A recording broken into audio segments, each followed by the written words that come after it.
வணக்கம். அதிர்வு அதிகாரம் 2 நிகழ்ச்சியில் உங்கள் அனைவரையும் சந்திப்பதில் மகிழ்ச்சி அடைகிறோம். இன்றைய தினமும் நாங்கள் ஒரு விசேட பிரதிநிதியோடு அதிர்வு அதிகாரம் 2 நிகழ்ச்சியில் பல்வேறுபட்ட விடயங்களை பற்றி பேச இருக்கிறோம், பார்க்க இருக்கிறோம். அவர் வேறு யாரும் அல்ல, பதுளை மாவட்ட நாடாளுமன்ற உறுப்பினர் திரு வடிவேல் சுரேஷ் அவர்கள். வணக்கம் ஐயா. வணக்கம் தேவேஸ்வரன் அவர்களே. எப்படி இருக்கிறீர்கள்? சந்தோஷமாக இருக்கும். நீண்ட இடைவெளிக்கு பிறகு இந்த அதிகார சந்தர்ப்பம் கிடைத்ததுக்கு மக்கள் சார்பாக நன்றியை தெரிவித்துக் கொள்கின்றேன். மிக்க நன்றி. மகிழ்ச்சியான விடயம் உங்களோடு பேசுவது. காலத்துக்கு பொருத்தமான பல்வேறுபட்ட விடயங்களை பற்றி நீங்கள் நாடாளுமன்றத்தில் தொடர்ச்சியாக பேசிக் கொண்டிருக்கிறீர்கள். நீங்கள் தொடர்ச்சியாக பாராளுமன்ற உறுப்பினராக மக்களால் தெரிவு செய்யப்பட்டு கொண்டே இருக்கிறீர்கள். இத்தனை ஆண்டுகள் உங்களுக்கு மக்கள் வழங்கிய இந்த பாராளுமன்ற உறுப்புரிமை அந்தஸ்தினை வைத்து மக்களுக்கு உரிய வகையிலான ஒரு சேவை ஆற்றி இருப்பதாக நீங்கள் நினைக்கிறீர்களா? முழுமையாக திருப்தி அடைய முடியாது இர்ஃபான் அவர்களே. ஆனால் என்னுடைய மக்கள் சகல விதத்திலையும் மிக பின்னடைவாக இருக்கின்ற மக்கள் உங்களுக்கு தெரியும். பதுளை மாவட்டத்தில் தமிழ் பேசும் பிரதிநிதித்துவத்தை நான் போய் உருவாக்கிட்டு வந்தேன். அதாவது வாக்குகளையும் பதிந்து வாக்கில்லாதவர்களுக்கு வாக்குகளையும் பதிய வைத்து வாக்கு பெற்றுக் கொடுத்து ஏற்பாடு செய்து வந்தேன். ஒரு எம்பியில் 2 எம்பி உருவாக்கினேன். ஒரு தமிழ் பாராளுமன்ற உறுப்பினர் பதுளை மாவட்டத்தில் உருவாகிறது மிக கஷ்டமாக இருந்த சந்தர்ப்பத்தில் நான் போய் ஒரு இடத்துக்கு 2 எம்பி உருவாக்கி கொண்டு வந்தேன். ஆனால் 2010 திட்டமிட்டு ஒரு தமிழ் பிரதிநிதியும் வரவிடாத செயற்பாடு வந்துச்சு. திரும்ப 2015 நாங்கள் வந்தோம். திரும்ப 2020 வந்திருக்கிறோம். அப்போ இந்த மலையகம்னு சொல்லும்போது நுவர்லியாவை பிரதிநிதிப்படுத்தி அமைச்சர்கள் தலைவர்கள்லாம் உருவாக்கியிருந்தாங்க. அங்கே எங்கள் மக்களுடைய இது பண்ணி நாங்கள் பதுளையை பார்க்கும்போது நான் பதுளையில் தமிழ் முஸ்லீம் மக்கள் 2ஐயும் நான் பிரதிநிதி. ஆகவே இந்த பதுளை மாவட்டத்தை பொறுத்தவரையில் அந்த ஜியோகிராஃபியில் பார்க்கும்போது மிகப்பெரிய இடம். நுவர்லியா அங்கல பவுண்டரியிலேருந்து மையங்கனை அந்த பவுண்டரி வரைக்கும் மட்டக்களப்பு போகிற வரைக்கும் போகிற பவுண்டரியில் எங்கள் மக்கள், அதாவது எங்களுடைய தமிழ் மக்கள், முஸ்லீம் மக்கள், தமிழ் முஸ்லீம் மக்கள் ஆங்காங்கே சின்ன கொடுக்க கொஞ்சம் பிரிஞ்சிருக்கிறாங்க. செய்ய முடியாது. சில தேர்தல் தொகுதிகளில் பதுளை மாவட்டத்தில் மையங்களை எடுத்தீங்கன்னு சொன்னால் எங்களுடைய வாக்கள் இல்லவே இல்லை, சிறுபான்மையில் மிக சுச்சமாக இருக்குது.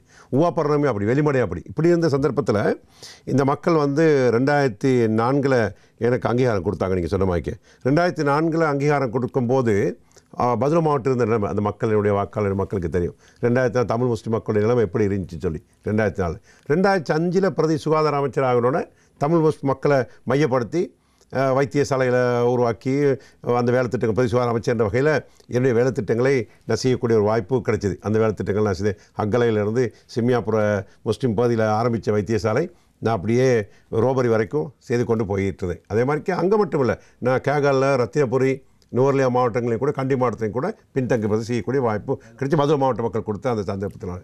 அதுக்கு பிறகு மாகாண தமிழ் கல்வி அமைச்சர் இருந்தேன். அப்பொழுது அந்த தமிழ் முஸ்லீம் மக்களை இணைச்சி நான் செயற்பட்ட காரணம் என்னென்னு கேட்டால் இர்ஃபான் அவர்களே, எந்த ஒரு ஆட்சியாளர்களும் மாகாணமாக இருக்கலாம், அரசாங்கம், மத்திய அரசாங்கம் இருக்கலாம், அந்த ஆட்சியாளர்கள் ஒரு அரசாங்கம் உருவாகணும்னு முதல் அவங்க செய்கிற வேலை தமிழ் மக்களையும் முஸ்லீம் மக்களையும் பிரிச்சிருது. இதுதான் முதல் வேலை. இதுக்கு பல பேர் அகப்பட்டிருந்தாங்க, அறியாமையும் அகப்பட்டிருந்தாங்க. ஆனால் பதுளை மாவட்டத்தில் நான் அதை செய்ய திட்டமிட்டு செயற்பட்டு வச்சுருந்தாங்க, பிரதிநிதித்துவத்தை இல்லாமல் கொண்டு வந்தாங்க. ஆகவே பதுளை மாவட்டத்தில் நாங்கள் அதை செய்ய விடாமல் அந்த தமிழ் கல்வி அமைச்சின் கீழ் முஸ்லீம் கல்வி உருவாக்கி கொண்டா வைத்து அபிவிருத்தி வேலை திட்டங்கள் அது பட்டியலிட்டு செய்யலாம், பாடசாலைகள் இருக்கலாம், எங்களுடைய சாகித்ய விழாக்கள் இருக்கலாம், அதான் செய்து கொண்டு போயிருந்தோம். திரும்ப ஒரு 4-5 மாதம் மாகாண சபை இருக்கும்போதே திரும்பவும் மீண்டும் பாராளுமன்ற தேர்தல் எங்களை அமோக வெற்றியிட்ட வைத்தார்கள். ஆனால் 2015 2020 வரைக்கும் இருந்த காலம் ஒரு சோதனைக்குரிய காலம் தான். இனவாதம் இல்லாத அரசாங்கம் இருந்துச்சு. ஆனால் அதுக்கு எல்லாம் இந்த ரணிலுக்கும் மைத்திரிக்கும் இருந்த பிரச்சனையில் நாங்கள் பைட் ஆகணும். எங்களை அபிவிருத்தி செய்துட்டு போன வேகமாக, ஆனால் திரும்ப மந்த கதியில் போக வேண்டிய சூழ்நிலை இறுதி கட்டத்தில் 2020 மக்கள் அங்கீகாரம் கொடுத்து பதுளை மாவட்டத்தில் நாங்கள் 7% தான் இருக்கிறோம் இர்ஃபான் அவர்களே. 2% முஸ்லீம் மக்கள் இருக்காங்க. இந்த 9% முஸ்லீம் மக்களை வச்சுக்கிட்டு நான் தான் முதன்மை வேட்பாளர் வெற்றி பெற்றேன். புது கட்சியில், ஐக்கிய மக்கள் புது கட்சியில் வெற்றி பெற்றோம். ஆகவே இதை நான் திரும்ப மீண்டும் எப்போது சொல்கிறது, எங்களுக்கு வண்ணங்கள் சின்னங்கள்லாம் பிரச்சனை கிடையாது. எங்கள் மக்களுடைய எண்ணங்களுக்கு ஏற்ற வகையில் நான் செயற்பட்டு போகிறேன், செயற்படுவதற்கு. ஆனால் எங்கள் மக்களுக்கு நிறைய குறைகள் இருக்குது, நிறைய குறைகள் இருக்குது. மாகாணத்தில் நான் உருவாக்கப்பட்ட தமிழ் கல்வி அமைச்சு இன்றைக்கி இல்லாமக்கப்பட்டிருக்குது. ஆகவே அந்த தமிழ் மொழிக்குரிய அங்கீகாரம் செயற்பட்டிருந்தோம், வர்த்தமாலை வெளிக்கு ஏற்படுத்திருந்தோம், அது இது பண்ணியிருக்கு. வீடமைப்பு திட்டங்கள் ஆங்காங்கே கொஞ்சமாக கட்டப்பட்டு இந்திய அரசாங்கத்தால் கொடுக்கப்பட்ட இதுகளும் முழுமையடையாமல் ஒரு நிலைமையில் இருக்குது. பாதைகள் அவ்வாறு.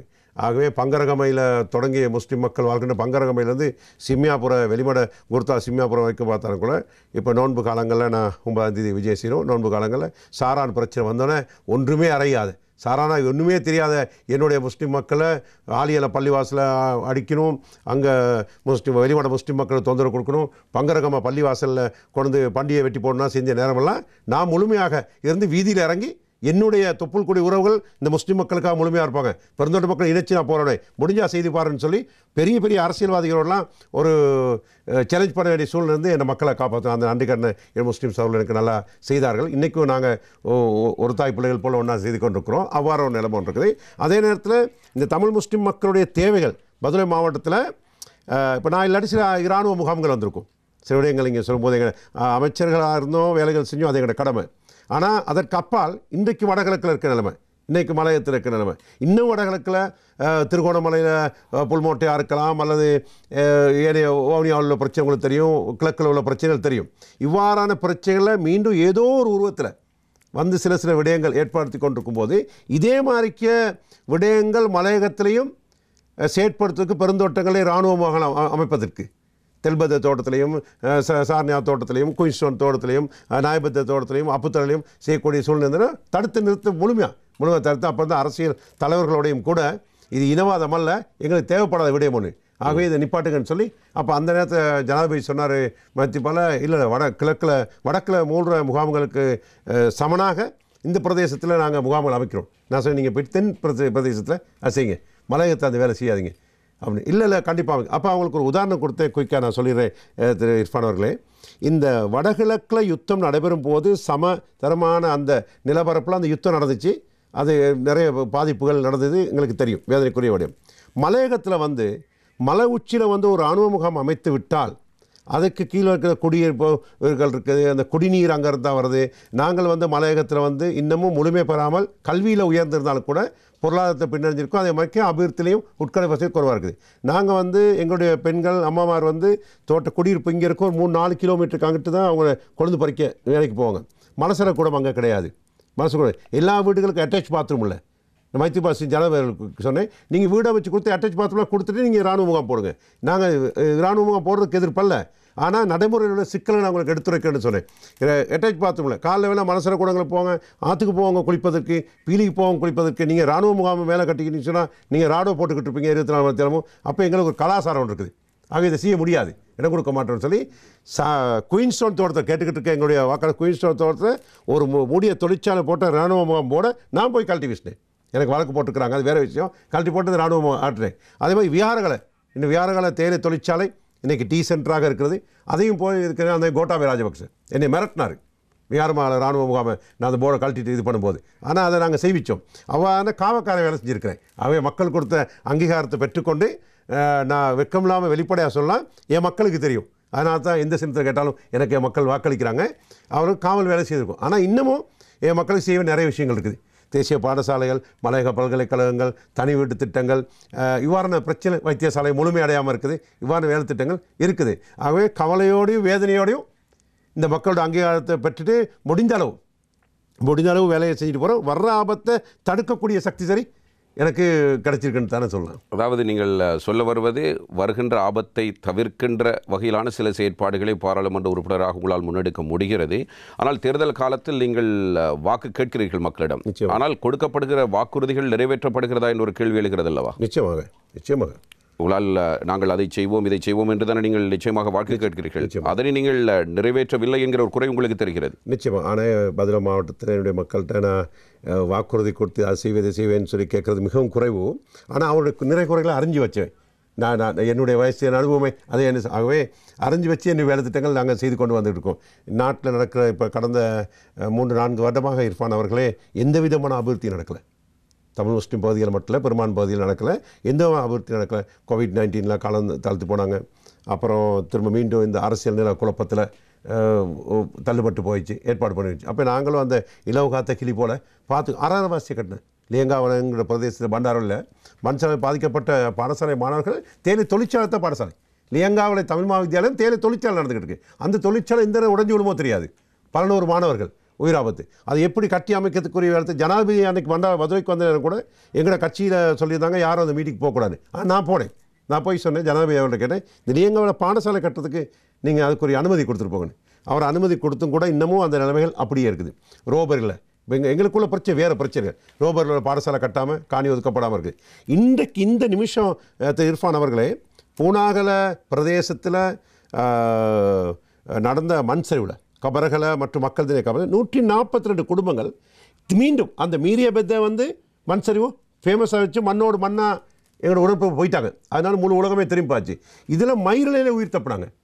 காலைல 2 மணிக்கு மண்ணுள்ளுக்கு இருந்து அங்குள்ள இளைஞர்கள்லாம் மிச்ச வேகமாக வேலை செய்தனால அவங்க இயங்கி காப்பாற்றிட்டாங்க. இன்றைக்கி அந்த மயிரில் உயிர் தப்புனவங்களும் சரி, 142 குடும்பங்கள், கர்ப்பிணி தாய்மார்கள், குழந்தைகள் எல்லாமே இந்த நிமிஷமும் மாக்கந்தன்ற தேயிலை தொழிற்சாலையில் முகாமிட்டுருக்குறாங்க. அவங்களுக்கு அடிப்படை வசதிகள் கிடையாது. அவங்களுக்கு அந்த அந்த பழைய ஃபேக்ட்ரிஸ் தானே, பழைய ஃபேக்ட்ரி ஸ்டோரில் அது உடஞ்சி விடக்கூடிய வாய்ப்பு இருக்குது. காற்று மழை வரும்போது பயமாக இருக்குது. நேற்று நான் கால் பண்ணி கேட்குறேன், ஜெகன் மழை பெய்யுதா, ஜெகன் காற்றடிக்குதா, இவ்வாறு ஒரு நிலைமை இருக்கிறோம். இன்றைக்கி நாங்கள் வரும்போது இப்போ நான் பேசிக்கொண்டு வந்தேன். நான் போய் சொல்லுவேன், வசந்தத்துக்கு போகிறேன், நான் இதை நான் தெளிவுபடுத்துகிறேன், என்ன நடக்குது என்ன நடப்புன்னு சொல்லி. இல்லை சார், பிரச்சனை இருக்குது, காற்று மழை தான் இருக்குது, தாராளம் சின்ன குழந்தைகளை வச்சுக்கிட்டு இருக்காங்க. அப்போ இருக்கிற முகாமு கூட ஒரு பாதுகாப்பு இல்லாத முகாமில் 142 குடும்பங்கள் சொல்லும்போது பாடசாலை மாணவர்கள் கல்வி முடக்கி புக்ஸ் எல்லாம் போயிடுச்சு. இல்லை, இதை ஒரு செய்தியாக நீங்கள் சொல்கிறீர்கள். இது நீங்கள் சொல்லாவிட்டாலும் செய்தியாக வந்து கொண்டிருக்கும்.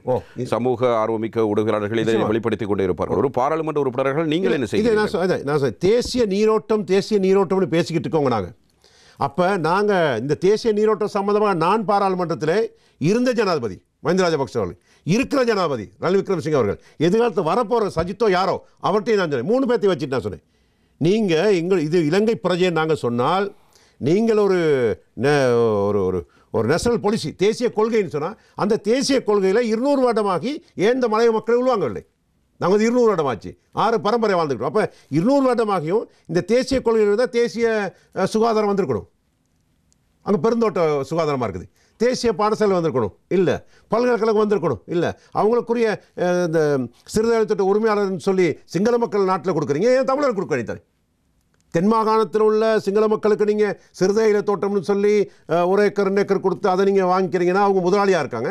இவங்களை மட்டும் என்ன செய்றீங்க, கம்பெனிக்கு லீஸ் கொடுத்துட்டு அந்த கம்பெனிக்கு கீழே இவங்க தொழிலாளி வேலை செஞ்சுட்டு இருக்காங்க. அப்போ நாங்கள் இந்த நாட்டு பிரஜை, அப்போயே அந்த தேசிய நிறுவனத்தை இணைக்க அப்போ சட்டமாக்கப்படணும். இப்போ தேவையில்லாத விடயங்களுக்கெல்லாம் கெசட் பண்ணுறாங்க, இதை கெசட் பண்ணணும், சட்டமாக்கப்படும். நாங்கள் நினைக்கிறோம் ரணில் விக்ரமசிங்கே அவர்களுடைய தலைமையில் அவருக்கு பிறந்தோட சம்பந்தமாக தெரியும், ஜனாதிபதிகள் நாங்கள் எதிர்பார்க்குறோம் தேசிய நீரோட்டத்தில் நேற்று பாராளுமன்றத்தில் சொன்னேன் சட்டபூர்வமாக்க சொல்லி பிறந்தோட மக்கள் சட்டம். யாருடைய தோல்வி இது? முழுமையாக அரசாங்கம். நீங்கள் சொன்ன சரத்தை வந்த நாட்டில் வந்த ஜனாதிபதி அவ்வளோ பேத்துக்கும் நாங்கள் ஓட்டு வாங்கி கொடுத்துருக்கோம். ஆமாம், நான் உட்படையில் சொல்ல முடியாது, எங்களோட தோல்வி தானே, எங்களோட தோல்வி. அப்போ என்னுடைய வயசு அனுபவத்தில் திரு இர்ஃபான் அவர்களே, நான் ஒரு 20 வருட காலமாக நான் இந்த அரசியல் இருந்துக்கிட்டு இருக்கேன். இதுக்கு முன்னும் ஜாம்பவான்கள் தலைவர்கள்லாம் இருந்திருக்கிறாங்க. சில பேர் எங்களை இன்றைக்கு உயிரோடு இல்லாதவங்களை பற்றி நான் பேச விரும்பலை, பேரளவில் சொல்ல விரும்பலை. ஆனால் ஜியார்ஜியாவதனையாக இருக்கலாம், அதுக்கு பிறகு வந்த ரணசிங்க பிரேமதாஸாக இருக்கலாம், சந்திரிகா பண்டாரா இருக்கலாம், மஹிந்த ராஜபக்சேயாக இருக்கலாம், மைத்திரிபாலையாக இருக்கலாம், கோட்டாபய இருக்கலாம். இவங்க அவ்வளோ பேத்துக்கு இந்த மலைய மக்களுடைய வாக்குகள் வந்திருக்குது, வந்து வெற்றி பெற்று. நிச்சயமாக மக்களிடம் பாராளுமன்ற உறுப்பினர்களாக, கட்சி தலைவர்களாக, தொழிற்சங்கவாதிகளாக நீங்கள் கோரிக்கை வைக்கிறீர்கள். மலையக மக்கள் நீங்கள் யாரை கை காட்டுகிறீர்களோ அவர்களுக்கு வாக்கு கொடுக்கிறார்கள். ஆனால் மலையக மக்கள் பிரதிநிதிகள் அந்த மக்களுக்காக என்ன செய்கிறார்கள் என்கிற ஒரு மிக முக்கியமான ஒரு பிரச்சனை இருந்து கொண்டே தான் இருக்கிறது. நான் மலையகத்தை சார்ந்த எந்த ஒரு தொழிற்சங்கவாதியும் அரசியல்வாதியும் நான் குறை கூறுவதற்கு இல்லை. அவங்கவுங்க பாட்டை செஞ்சுருக்கிறாங்க, அவங்கவுங்க விடயங்களை செய்திருக்காங்க.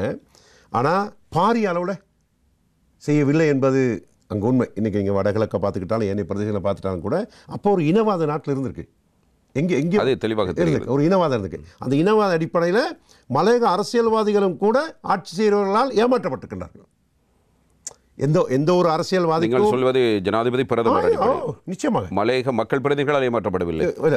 மலைய மக்கள் ஏமாற்றப்படவில்லை. மனசாட்சியில் நான் மலையகத்தான், ரைட், நான் மலையகத்தான், நான் தோட்டக்காட்டான், நான் தோட்டத்தது, நான் இல்லைன்னு சொன்னால் போய் நான் எங்கள் அம்மா அப்பாலையும் தாத்தா பாட்டி தொழிலாளி தான், இந்திய வம்சாவளி. இப்போ இந்திய வம்சாவளி தமிழன் நான் சொல்லும்போது எனக்கு அனுபவ ரீதியில் பார்க்கும்போது ஒவ்வொருத்தையும் இப்போ பார்க்கும்போது எங்களுக்கு தெளிவுபடக்கூடிய காலகட்டங்கள் இருந்தாலும் கூட பாடசாலை காலங்கள் நாங்கள் அவதானித்து கொண்டிருக்கும்போது எங்களுக்கு என்ன விளங்குன்னு சொன்னால் எந்த ஒரு அரசியல் தலைவரும் தன்னுடைய சமூகம் விழுந்துறதை விருந்திருக்க மாட்டாங்க, முன்னுக்கும் விரும்பிக்க மாட்டாங்க. ஏதோ ஒரு நம்பிக்கையில் ஒரு நம்பிக்கையில் ஒரு நாட்டு ஜனாதிபதி பெரும்பான்மை இனத்தவர் தான் நாட்டு ஜனாதிபதி ஆவார், அவங்களுக்கு சப்போர்ட் பண்ணுவோம். அப்போ ஒரு பெரும்பான்மை இனத்தவர் ஜனாதிபதி ஆக்குவதற்கோ அரசாங்கத்தை அமைப்பதற்கோ முக்கு கொடுத்தவர்கள் சில இயலாமையாக காரணம் இருந்திருக்கலாம். நான் சொல்லுவேன் யாருடைய இரண்டு கேள்விகள் இருக்கு.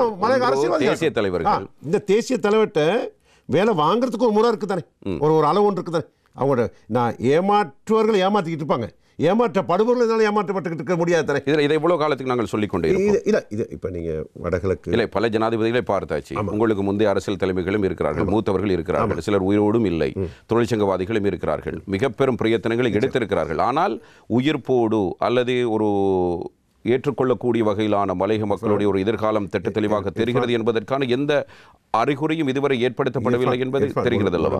ஏற்றுக்கொள்கின்றேன். ஆனால் இருந்ததை விட பாரிய முன்னேற்றம்.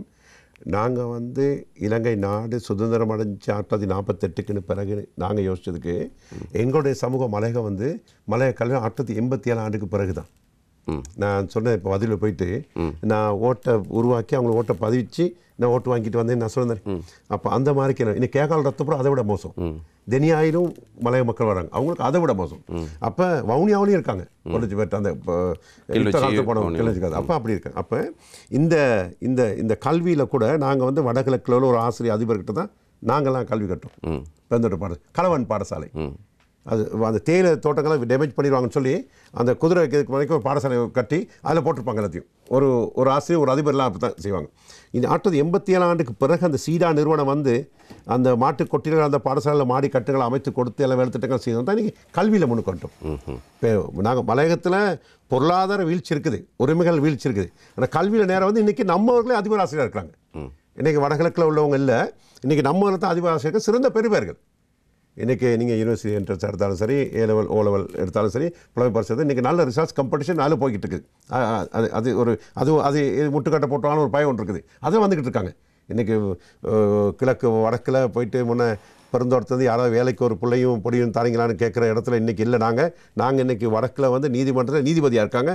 ஹோல் புக் எஸ்டேட்டில் ஒரு தோட்டத்தில் ஒரு பெண்மண்ட மகன் அப்படி இருக்கிறாரு. கிழக்கு மாகாணத்தில் விரிவுரையாளர்கள் இருக்கிறாங்க, பேரத விரிவுரையாளர்கள் இருக்கிறாங்க. அப்போ கல்வியில் நாங்கள் வளர்ந்து வந்திருக்கோம். ஆனால் ஏதோ ஒரு கெடுபிடியிலையும் ஒரு ஒரு ஒரு இனவாத இதுலேயும் ஒரு காழ்ப்புணர்ச்சியின் காரணத்தினால பின்தங்கிய காரணங்கள் இருக்குது. இதை ஃபைட் பண்ணி எடுக்கிறதுக்கும் கூட அன்னைக்கு இருந்த 30 வருஷ யுத்த காலத்துலேயும் கூட வடகிழக்கு மக்களுக்காக குரல் கொடுத்த சமூக தொண்டமான மலையக புலின்னு சொன்னாங்க. அங்கே வடகிழக்கு யுத்தம் இருக்கும்போது மலையகம் பாதிக்கப்பட்டுச்சு, கைதுகள்லாம் ஈடுபட்டு இன்றைக்கும் மலையக அரசியல் கைதிகள் இருக்கிறாங்க, இதில் இருக்காங்க. ஆகவே எல்லாரும் முயற்சி செஞ்சுருக்காங்க. சில பேர் இதை விட வேகமாக செஞ்சுருக்கலாம்னு நான் நினைக்கிறேன். என்னோட தனிப்பட்ட கருத்து. இருந்த தலைவர்கள் இதை விடவும் கொஞ்சம் நுணுக்கமாக செயற்பட்டிருந்தால் இதை விட கொஞ்சம் முன்னேறிக்கொண்ட ஒரு எண்ணம் ஒன்று இருக்குது. மலையகத்தில் எத்தனை வாக்குகள் இருக்கு? மலையக மக்களுடைய வாக்குகள் நான் சொல்கிறேன், தெற்கையும் சேர்த்து 15 இருக்காங்க. 15 லட்சம் வாக்குகள் என்பது ஒரு ஜனாதிபதி தேர்தல் எந்த தூரம் முக்கியமான, எனவே ஒரு முக்கியமான ஒரு ஆயுதமாக அதனை நீங்கள் பயன்படுத்தலாம். ஏன் அப்படியான ஒரு முயற்சிக்கு இதுவரையும் சரியான முறையில் தமிழ் பாராளுமன்ற உறுப்பினர்கள் வரவில்லை? அதான் நான் சொல்கிறேன். இந்த இந்திய வம்சாவளி மக்கள் இங்கே வேதனைக்கு மத்தியில் சாதனை படித்தவங்க இர்ஃபான். இந்த வேதனைக்கு காரணம் சினிமா சாஸ்திரி ஒப்பந்தத்தில் அரவாசி பேர் இங்கே இருந்துக்கிட்டு அரவாசி பேர் இந்தியாவுக்கு போகணும்னு சொல்லி ஒப்பாரிக்கு வச்சு அனுப்பின கசப்பான அனுபவம் எங்கள் அதுக்கு தெரியும், அனுப்பியிருந்தாங்க. இப்போ அதற்கு பிறகு இருந்த அது மிஞ்சிய பகுதிகள் மன ரீதியில் உர ரீதியில் பாதிக்கப்பட்டு கூட இங்கே இருந்தவங்களை காப்பாற்றக்கூடிய நிலைமைகள் அன்றைக்கி இருந்த அரசியல் தலைவருக்கு இருந்திருக்குது. என்கிட்ட வாக்கு கூட வாக்கே இருக்கலை. வாக்கு இல்லாமல் அவங்க எல்லாம் செய்து பட்டியலில் அப்படி இப்படி செய்து உருவாக்கி ஒரு நிலைமை உருவாக்கியிருக்கிறாங்க. பிரஜா உரிமை பெற்றுக் கொடுத்துருக்காங்க. ஒரு பேங்க் அக்கௌண்ட் ஓப்பன் பண்ண முடியாத பேங்க் செய்திருக்காங்க. தேசிய அடையாளத்துக்கு ஒவ்வொன்றுக்கும் போராட்டம் தான், எல்லா அகிம்சை வழி போராட்டம். வடகிழக்கு போராட்டம் ஆயுத போராட்டமாக இருந்துச்சு. 30 வருஷம் ஒரு மாவீரர் போராடி எல்லாம் செஞ்சு தனக்கும் சமூகத்துக்கு ஒரு யோசனை இல்லாமல் அவரும் முழுமையாக இறக்கக்கூடிய ஒரு சூழ்நிலை அப்படி வந்துச்சு. இப்போ இங்கே அகிம்சை வழியில் போராடி தொழிற்சங்கரையில் இன்றைக்கும் சம்பளத்துக்கு போராட்டம் தான். 1000 ரூபா சம்பளத்தை காட்டி ஜனாதிபதி ஆகின கேவல ஜனாதிபதிவாது இந்த நாட்டில் இருந்திருக்காங்க. 1000 ரூபா சம்பளம் தரோன்னு சொல்லி மலைய மக்கள்கிட்ட போயிட்டு சொல்லிவிட்டு நான் ஜனாதிபதி ஆகினா 1000 ரூபா தரோன்னு சொல்லிட்டாங்க. ஆனால் அவங்க ஜனாதிபதி 1 வருஷத்துண்டும் நான் பெட்ரோல் கடை தூக்கிட்டு பார்லிமெண்ட் போயிட்டு இருந்துச்சு 1000 ரூபா கொடுன்னு சொல்லி அவ்வாறு ஒரு கசப்பான சூழ்நிலை இருக்குது. இல்லை, அந்த 1000 ரூபாய் வாக்குறுதியை கொடுங்கள் என்று சொல்வது யார்? நாட்டு ஜனாதிபதி தான் சொன்னார். இல்லை, அவருக்கு பின்புலமாக இருக்கிற கட்சிகள் இருக்கிறது அல்லவா? ஆமாம், கட்சித் தலைவர்கள் நீங்கள் இதை சொன்னால் மலைய மக்களிடம் வாக்கு பெறலாம் என்று சொல்லிக் கொடுப்பது. நிச்சயமாக இது இருந்து எல்லாம் செயற்பட்டிருக்காங்க. அது உங்களுக்கும் தெரியும், எங்களுக்கும் தெரியும், மக்களுக்கு தெரியும். இன்றைக்கி நம்ம நீங்கள் அதில் இல்லை, நான் அதில் இல்லை. ரைட். அப்போ ஆகவே நாங்கள் முழுமையாக அதுக்கு இல்லை. நீங்கள் சஜித் பிரேமதாசவுக்கு கடந்த ஜனாதிபதி தேர்தலில் வேலை செய்தீர்கள், அவருடைய வெற்றிக்காக உழைத்தீர்கள். அப்போது நீங்கள் மலை என்னுடைய மாவட்டத்துக்கு வந்தால் இதைத்தான் பேச வேண்டும் என்று நீங்கள் சொல்வதில்லையா? இல்லை, நான் சொல்கிறேன். நான் எப்போதுமே சொல்கிறதில்லை.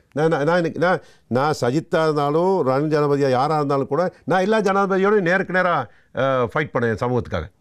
நாங்கள் அதனை அப்போ அவர் ஜனாதிபதி ஆகியிருந்தா தான் நம்ம நீங்கள் ஏறி அடிக்கிற இடமும் இருக்கிறது, இறங்கி அடிக்கிற இடமும் இருக்கிறது. நாடாளுமன்றத்தில் நாங்கள் அதனை பார்க்கிறோம், வெளியிலும் பார்க்கிறோம். நாங்கள் இல்லை என்று சொல்லவில்லை. ஆனால் அதுவும் ஒரு தவறு தானே. ஒரு ஜனாதிபதி வேட்பாளர் உங்களுடைய மாவட்டத்தில் நான் சஜிக்கு 1500 கேட்டிருந்தேன். சஜித் வரும்போது சஜித் அவர்களுக்கு நான் கொடுத்துருந்தேன். நீங்கள் வரும்போது வீடுகள் காணிகள் எங்களுக்கு சொந்தமாகணும், எனக்கு அதே பிரச்சனை தான். எங்களுக்குரிய அந்த சிறுதொழில் தொட்டு உரிமையாளராக்கணும், நாள் சம்பளம் 1500 ஆகணும், அவங்க நிரந்தர மாத சம்பளம் அவர்கள் ஆக்கணும்னு சொல்லி தான் கொடுத்தோம். அதுக்கு வேறு ஒரு பிளான்ஸ் அவங்க வச்சுக்கணும், வேறு மெத்தட்ஸ் வச்சு தான் அவங்க செயற்படணும். இப்போயும் கூட மலையகத்தை பெருந்தோட்டங்களை இயக்குறது இர்ஃபான் அவர்களே 1992ஆம் ஆண்டு அரசாங்கத்தில் இயங்குகின்ற JDBSPC தோட்டங்களை செய்ய முடியாதுன்னு சொல்லி தான் பாரம் கொடுத்தாங்க 22 கம்பெனிஸ்க்கு. இன்றைக்கி 22 கம்பெனிஸ்னு பிரித்து கொடுக்குறதுல கொஞ்சம் கொஞ்சமாக சரியான முகாமித்துவம் செய்து அந்த நிர்வாகத்தை செய்வார்கள் என்ற ஒரு நம்பிக்கை தான் 22. ஆனால் 22 கம்பெனிக்கு சொந்தக்காரர்கள் 3 பேராக தான் இருக்கிறாங்க, டெக்ட் போர்டு 3 பேர் தான் இருக்கிறாங்க. ஜனவரி கிட்ட நான் பதில் வச்சு சொன்னேன். அதை யோசிக்கிறார். 22 கம்பெனி நீங்கள் சந்தோஷப்படாதீங்க, கம்பெனி பேர் தான் வேறு, சொந்தக்காரர் ஒருவராக இருக்கின்றார். இன்றைக்கி JDBSPC நாகசேன தோட்டம், எட்டியான் தோட்டம், 3 முதலாளிகளுக்கு தாரை வார்த்திருக்கிறார்கள் மலை மக்கள். தாரை வார்த்துக்கள் சரியா சொன்னீங்க. தாரை வார்த்தை இன்றைக்கி அவர்கள் நினைச்சது அங்கே நடக்குது. இந்த பெருந்தோட்டங்கள் 10 மாவட்டத்தில் இருக்குது. ஆக கூடுதலான காணி இதில் இருக்குது. நான் ஜனவரி சொன்னேன், நீங்கள் இந்த ஃபுட் செக்யூரிட்டி சம்மந்தமாக எடுக்கிற வேலை திட்டம் வெற்றி பெறாது சார். காரணம் நீங்கள் இந்த பெருந்தோட்டங்கள்லாம் அங்கே கொடுத்துறீங்களே, அதுக்கு சொந்தக்காரர் இவங்க 3 பேர்த்தையும் கூப்பிடுங்க. வெறும் 3 பேர்த்தையும் கேட்டு எங்கே தரசீலங்கள் இருக்குது, இது எப்படி உருவாக்குறது செய்தீங்கன்னா ஏற்றுக்கொண்டார் ஜனாதிபதி. இங்கே அந்த மீட்டிங்கை போட்டிருந்தார் நினைக்கிறேன். அப்போ அதை செய்வீங்கன்னு நான் சொல்லியிருந்தேன். அந்த அடிப்படையில் இன்றைக்கி JDBSPCக்கு பண்ணியிருக்க அரசாங்கத்துக்கு பண்ணி சில தோட்டங்கள் இருக்குது நேரடியாக. யாட்டியாந்த நாகசேன தோட்டத்தில் இன்றைக்கி ராணுவம் போய்ட்டு தான் வேலை செய்கிறாங்க தோட்டத்தில். இந்த நிமிஷம் நாகசேன தோட்டத்தை வெளியாட்களுக்கு பிரித்து கொடுத்து பொருளாதார அபிவிருத்தி அல்லது IMF சொன்னது மாதிரி செய்யணும்னு சொன்னால் அந்தந்த பகுதியில் வாழ்கின்ற மக்களுடைய பொருளாதாரத்தை அபிவிருத்தி. நாகசேன மக்கள் அங்கே வர காலமாக அங்கே வேலை செஞ்சோன்னா அவங்களோட பொருளாதாரத்தை ஊக்குவிக்கணும், காணிகள் அவர்களுக்கு கொடுக்கணும். வெளியிலேருந்து ஒருத்தர் கொண்டு போய் எங்களுக்கு விவசாயம் கற்றுக் கொடுக்க வேண்டிய அவசியம் கிடையாது. அந்த மக்களுக்கு சொல்லிக் கொடுத்தா அவங்களுக்குரிய சட்டத்திட்டங்களை உத்தியோகபூர்வமாக செய்தால் அவர் செய்வார்கள். ஆனால் அது இல்லாமல் அது ஒரு இனவாதமாக தான் நான் பார்க்குறேன். அதை ஒரு இனவாதமாக பார்க்குறேன். அது ஒரு வேற குடியமர்த்தலைங்க. அப்போ இன்னும் வேற ஒரு பிரச்சனை உருவாக்குறாங்க. பதுளை மாவட்டத்திலையும் நான் சில விடயங்களை வெளியாக சொல்ல முடியாது. பதுளை மாவட்டத்தில் இன்றைக்கில் முன்னேறின அரசாங்கம் கூட பதுளை மாவட்டத்தில் தோட்டங்களுக்கு ஊடுருவதுக்கு பிரயத்தனம் செய்தாங்க, பாரிய பிரயத்தனம் செய்தாங்க. மாவட்ட அபிவிருத்தி கூட்டத்தில் போய் தடுத்து நிறுத்தி, பாராளுமன்றத்தை தடுத்து நிறுத்தி, போலீஸ் நிறுத்தி 22 வழக்கு இருக்குது வடிவ ஸ்டேஷனுக்கு பல மாவட்டத்தில். எல்லாம் சத்தம் போட்டு நிப்பாட்டி வைக்காட்டி இன்றைக்கி எங்கள் மக்களுக்கு எங்களுடைய இருப்புக்கு கேள்விக்குறியாயிருக்கும் இன்றைக்கி. ஆனால் அது இப்படி இருந்தும் கூட இந்த ஒரு காலகட்டத்தில் ஒரு மாதத்துக்கு முன்பு மல்லைக்கட்டுவன்ற பிரதேசத்தில் இந்த காலத்தோட்டத்தில் ஒரு இராணுவ முகாம் அமைக்கப்பட்டிருக்கு. எனக்கு தெரியல எதற்காக அங்கே இராணுவ முகாம்னு தெரியல. இப்போ இராணுவ முகாம் ஒன்று இந்த கால பிரதேசத்தை அமைத்திருக்கும் போது அவர் சொல்கிறாங்க, இல்லை நாங்கள் அது 10 ஏக்கர் எடுத்துக்கோ இராணுவத்துக்காக. இன்னும் கொஞ்சம் காலம் இன்னொரு 10 ஏக்கர் எடுப்பாங்க வீடமைத்திறதுக்கு, இன்னும் 10 ஏக்கர் எடுப்பாங்க இன்னொரு பாடசாலைக்கு, இன்னொரு வணக்கஸ்தலம் வரும்போது அந்த பிரதேசத்திலேயே அங்கே காலங்காலமாக அந்த பிரதேசத்தில் வாழ்கின்ற மக்கள் தமிழ் சிங்கள முஸ்லீம் மக்கள் ஒற்றுமையாக வாழ்ந்து கொண்டிருக்கின்றார்கள், பிரச்சனை கிடையாது. அதுக்கிடையில் இன்னொன்று கொண்டு போய் அங்கே பூர்த்தும் போது வேறொரு கலாச்சார நிலைமை ஏற்படும் போது இந்த நாட்டுக்கு அழிவு காரணம் தான். இன்றைக்கி பாருங்கள், இவ்வளோ பிரச்சனைகள் இருக்குது. நேற்று பாராளுமன்றத்தில் பார்த்தா புல்மோட்டையில் பள்ளிவாசல் முஸ்லீம் மக்களுடைய காணிகளுக்கு பிரச்சனை, இங்கே வேறு மாதிரி சிவன் கோயிலுக்கு ஒரு பிரச்சனை. அங்கே நேற்றைய நாள் ஏற்றுமதி இறக்குமதி சம்பந்தப்பட்ட விடையை தான் பேசியிருக்கணும். நீங்கள் திருப்பான ஒரு சிரேஷ்ட உடவியாளர் வகையில் நீங்கள் பாருங்கள், யாராவது ஏற்றுமதி இறக்குமதி சம்பந்தமாக பேசினாங்கன்னு சொல்லி ஒருத்தருமே பேசினா ஏற்றுமதி இறக்குமதி சம்பந்தமாக. எல்லா முஸ்லீம் தலைவர்களும் எல்லா வடகிழக்கு தமிழர்களும் எல்லா மலையும் சார்பாக நான் மட்டும் பேசி நினைக்கிறேன். அப்போ எல்லாருமே பேசினா நம்ம வேறு பிரச்சனை தான். என் நடைமுறை சிக்கல் வேறு அங்கே இருக்குது, யதார்த்தம் வேறு ஒன்று இருக்குது. அந்த யதார்த்த புரியாட்டி இப்போ இந்த நாடு பல பிரச்சனை முகம் கொடுத்துருக்கு.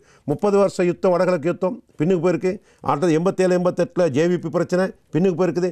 இப்போ திரும்ப இங்கே அறகலைன்னு சொல்லி ஒரு பிரச்சனையில் நாடு முடங்கி போயிட்டு கிடந்துச்சு. இப்படிலாம் இருந்தோன்னே மீண்டும் இன்றைக்கி ஓரளவு முன்னேக்கு வருது. அதை நாங்கள் ஏற்றுக்கொள்ள தான் வேணும். நல்ல விஷயங்களை நாங்கள் வரவேற்க தான் வேணும். வரும்போது இந்த சந்தர்ப்பத்தில் சரி அந்தந்த மக்கள் அவங்கவுங்க சுதந்திரமாக நிம்மதியாக அவங்க வாழக்கூடிய வழிவகைகளும் அவர்கள் உரிமைகளை கொடுக்க நம்ம தவறணுமே ஆனால் மீண்டும் இந்த நாடு குட்டிச்சுவராயிரும். நீங்கள் சொல்கின்ற விடயங்களில் பல்வேறு விடயங்கள் பொதிந்திருக்கின்றன. ஒன்று, ஜனாதிபதி பிரதமர் மட்டத்திலான ஆளுங்கட்சியினுடைய செல்வாக்கு. ஒரு பக்கம் பாருங்கள், வடக்கு கிழக்கு தமிழ் பாராளுமன்ற உறுப்பினர்கள் கொடுக்கின்ற அழுத்தம், அவர்கள் ஒவ்வொரு அரசாங்களோடு நடத்துகிற பேச்சுவார்த்தை, ஜனாதிபதி தேர்தலின் பொழுது கொடுக்கப்படுகிற வாக்குறுதிகள் மீறப்பட்டதோ மீறப்படவில்லை, ஏதோ படிமுறை ரீதியாக சில விடயங்கள் கொஞ்சம் கொஞ்சமாக இப்பொழுது காணி விடுவிப்பு உள்ளிட்ட முக்கியமான விடயங்கள் நடைபெற்றுக் கொண்டிருக்கின்றன. ஒரு பக்கம் அவர்கள் வழங்குகின்ற அழுத்தம் பிரதானமாக இருக்கிறது. இந்த அழுத்தத்தை மலையக அரசியல் மக்கள் பிரதிகள் வழங்கவில்லையோ என்றொரு குறை எனக்கு தெரிகிறது. சரியான முறையிலான அந்த அழுத்தம் பிரயோகிக்கப்பட்டால், அல்லது அந்த மக்களுடைய வாக்குகளை சரியான முறையில் பயன்படுத்துகின்ற ஆயுதமாக வருகின்ற ஜனாதிபதிக்கோ அல்லது அரசாங்கத்துக்கு எதிராக செயற்படுத்துகின்ற ஒரு சக்தி இருக்குமாக இருந்தால், ஏன் இவர்கள் இப்படி நடக்கிறார்கள் என்கிற ஒரு கேள்விக்கு பதில் கிடைத்து விடுவல்ல? நிச்சயமாக நான் பெருமை கொள்ளவில்லை. எல்லாத்தையும் சம்பந்தமாக பொதுவாக பேசுறதை விட என்னையை பற்றி நான் பேசுகிறேன். நான் அந்த செயல் திட்டத்தை வெற்றிகரமாக செய்ய நினைக்கிறேன். ஆனால் எல்லாரும் இணையணும். இதற்கான ஒரு பொதுவான வேலை திட்டம் உங்களிடம் இருக்கிறது. நிச்சயமாக. அதாவது மக்களுக்கான காணி உரிமையை பெற்றுக் கொடுப்பது, சிறுதோட்ட உரிமையாளர்களாக அவர்களை மாற்றுவது, அவர்களுடைய மலை மக்களுடைய சம்பள பிரச்சனையை தீர்ப்பதென்றால் எப்படி தீர்ப்பது, தோட்ட கம்பெனிகளோடு எப்படி பேச்சுவார்த்தை, சம்பள நிறைய சபை என்றால் அதனை எப்படி தீர்த்துக் கொள்வது என்பது தொடர்பில் உங்களிடம் ஒரு வேலை திட்டம் இருந்தால்தான் இதுதான் வேலை திட்டம் என்று முன்வைக்கின்ற பொழுது அதற்கான தீர்வினை நிச்சயமாக பெற்றுக்கொள்ளக்கூடிய வாய்ப்பு இருக்கிறது. அப்படியான ஒரு வேலை திட்டம் உங்களிடம் இருக்குது. நிச்சயமாக. திரு இர்ஃபான் அவர்களே, இன்னைக்கு சம்பள பேச்சுவார்த்தை மேசையில் சீனியர் இருக்குது நான் தான். இன்றைக்கி உயிரோடு இல்லை மற்றவங்களாம். இன்றைக்கி சீனியர் மற்றவங்க வந்திருக்காங்க, வந்தால் சீனியர் இருக்குது நான் தான். அரசியல் ரீதியிலையும் தொழிற்சங்க ரீதியிலையும் இன்றைக்கி நான் நினைக்கிறேன், தொழிற்சங்க ரீதியில் பாராளுமன்றத்தை பிரதிநிதித்துவப்படுத்துகின்ற ஒரு சீனியர் நான் தான் இருக்கிறேன். அதை தொழில் அமைச்சர் அங்கீகரிக்கப்பட்டு சர்வதேச தொழிற்சங்கத்திலையும் அங்கீகரிக்கப்பட்ட ஒருத்தனாக நான் இருக்கிறேன். ஆகவே எனக்கு ஒரு பாரிய பொறுப்பும் கடமை இருக்குது. இந்த வேலை திட்டத்தை நான் கடந்த ஒரு வருடங்களுக்கு முன்பதாகவே சரியாக செய்து சட்டத்தரணிகளாக கொண்டு ஒரு பொதுவான ஒரு வேலை திட்டத்தை உருவாக்கி, நான் மலையகத்தை பிரதிநிதித்துவப்படுத்துகின்ற தொழிற்சங்க தலைவர்களையும் பாராளுமன்ற உறுப்பினர்களையும் நான் என்னுடைய காரியத்துக்கு அழைத்தேன். இந்த காரியத்துக்கு வந்தார்கள். எல்லாருக்கும் வெளிப்படையாக சொல்லப்பட்டது. சட்டத்தரணி அவர்கள் தெளிவாக சொன்னார்கள் என்று ஒரு ஒருமைப்பாட்டுக்கு வந்து, இது எவ்வாறு நம்ம ஒட்டுமொத்தமாக இருந்து ஒரு சம்மேளனம் ஒன்று உருவாக்கி, நான் தான் நீ தான் பெரியவன் சொல்ல ஒரு சம்மேளனத்தின் அடிப்படையில் இந்த முதலாளிமார் சம்மேளனத்துக்கு எவ்வாறு அழுத்தத்தை கொடுப்பது, தொழில் அமைச்சுக்கு எவ்வாறு அழுத்தத்தை கொடுப்பது என்ற ஒரு வேலை திட்டத்துக்கு வந்திருந்தோம். ஆனால் ஒரு சிலர் அதை ஏற்றுக்கொள்ள விரும்பலை. என்ன காரணம் எனக்கு தெரியாது. இது விஷயங்கள் இதான் அந்த மலையத்தை பின்னடை சில காரணம் நான் ஏற்றுக்கொள்கிறேன். மலையகத்துடைய பின்னடைக்குரிய காரணம் எனக்கு யாரையும் விருப்பம் இல்லை. அதான் யாராவது ஒருத்தர் செய்யணும், இல்லை செய்கிறவங்க சப்போர்ட் பண்ணணும். யாரோ ஒருத்தர் செய்யணும், அவருக்கு ஏதாவது ஐடியாஸ் இருக்கணும். இல்லாட்டி நாங்கள் எங்களுக்கும் ஐடியாஸ் இது பண்ணோம். அப்போ நீங்கள் சொல்ல வருவது, ஒரு சில தொழிற்சங்க தலைவர்கள் வேறு நிகழ்ச்சிகளில் இருக்கிறார்கள்.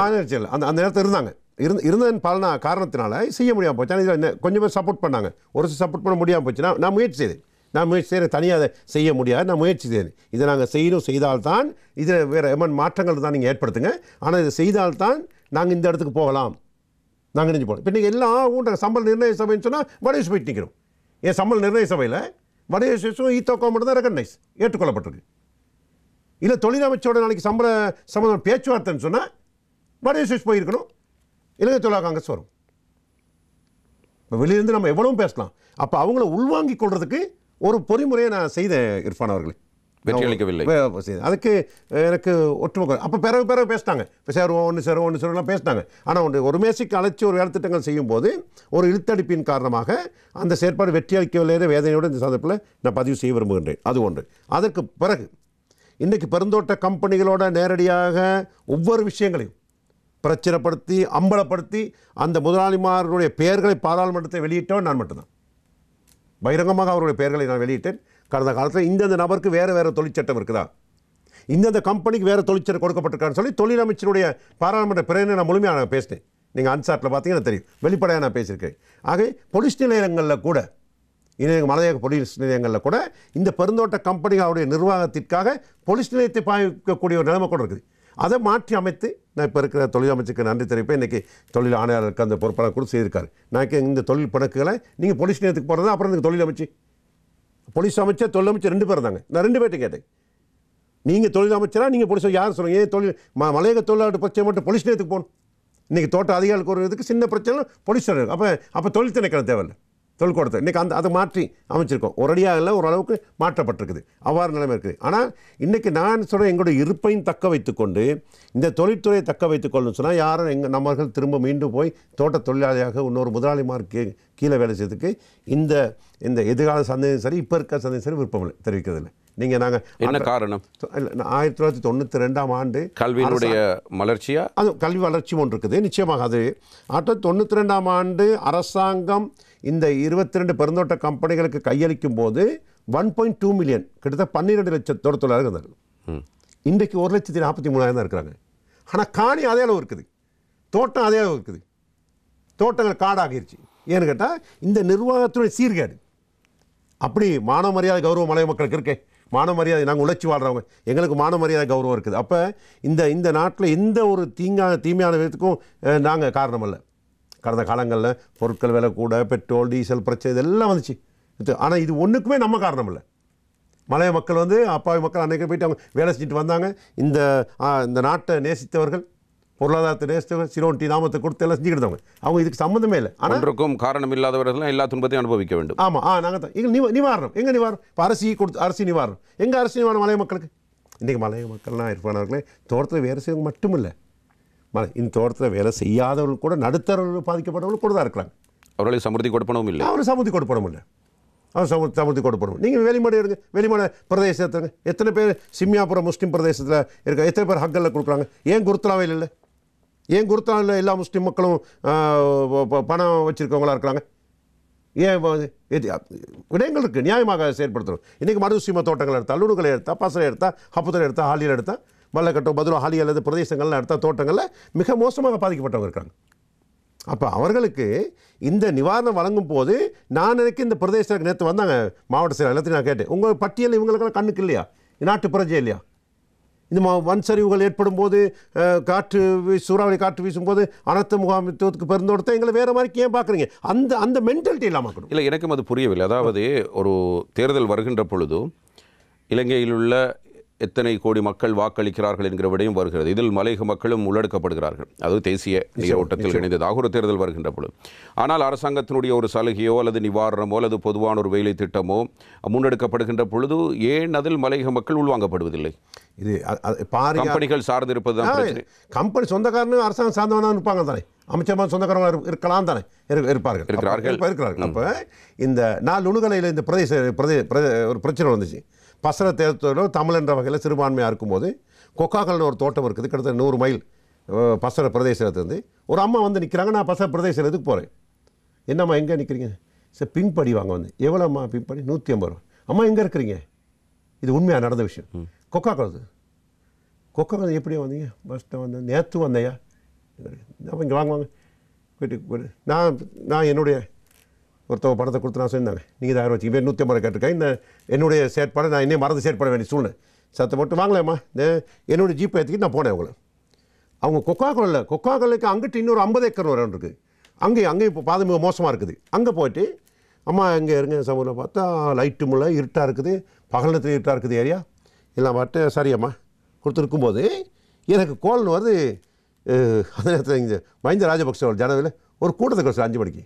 எப்போது நடந்தது இது? 2008ஆம் ஆண்டு. மீட்டிங்க்கு வர முடியாது, இங்கே அதை விட மோசமான செயற்பாடு ஒன்று இருக்குது, நான் செயற்படுத்தி வரேன். அப்போ என்னம்மா சார் இங்கே இருக்கிறேன் வேதனைக்கு மத்தியில் அதையும் முடிச்சுட்டு நான் வரும்போது கோணக்கலை கணவரில் பிங்காராவை இந்த கலன்னு சொல்லி அங்கே தோட்டம் கிடக்கு. அங்கே ஆட்கள் போல் நிற்கிறாங்க. சம்பளம் கிடைக்கல. 15ஆம் தேதி சம்பளம் கிடைக்கலன்னு இருக்கிறாங்க. இந்த போன மாதம் கிடச்சி சம்பளம். அவர் கம்பெனி மாற்றப்பட்டு இந்த நம்முகல பிளான்டேஷன் என்கிற ஒரு ராயல் போட்லிங்க்னு ஒருத்தர் கொடுத்து அது ஏதோ ஒரு சில விளையாட்டுகளும் பண்ணி சம்பளம். இந்த பிரச்சனைகளுக்கெல்லாம் மத்தியில் நான் கொழும்புக்கு வரேன். வரும்போது டெம்பரேச்சர் பிரதமர் காரியத்தை மீட்டிங் நடந்து கொண்டிருக்குது.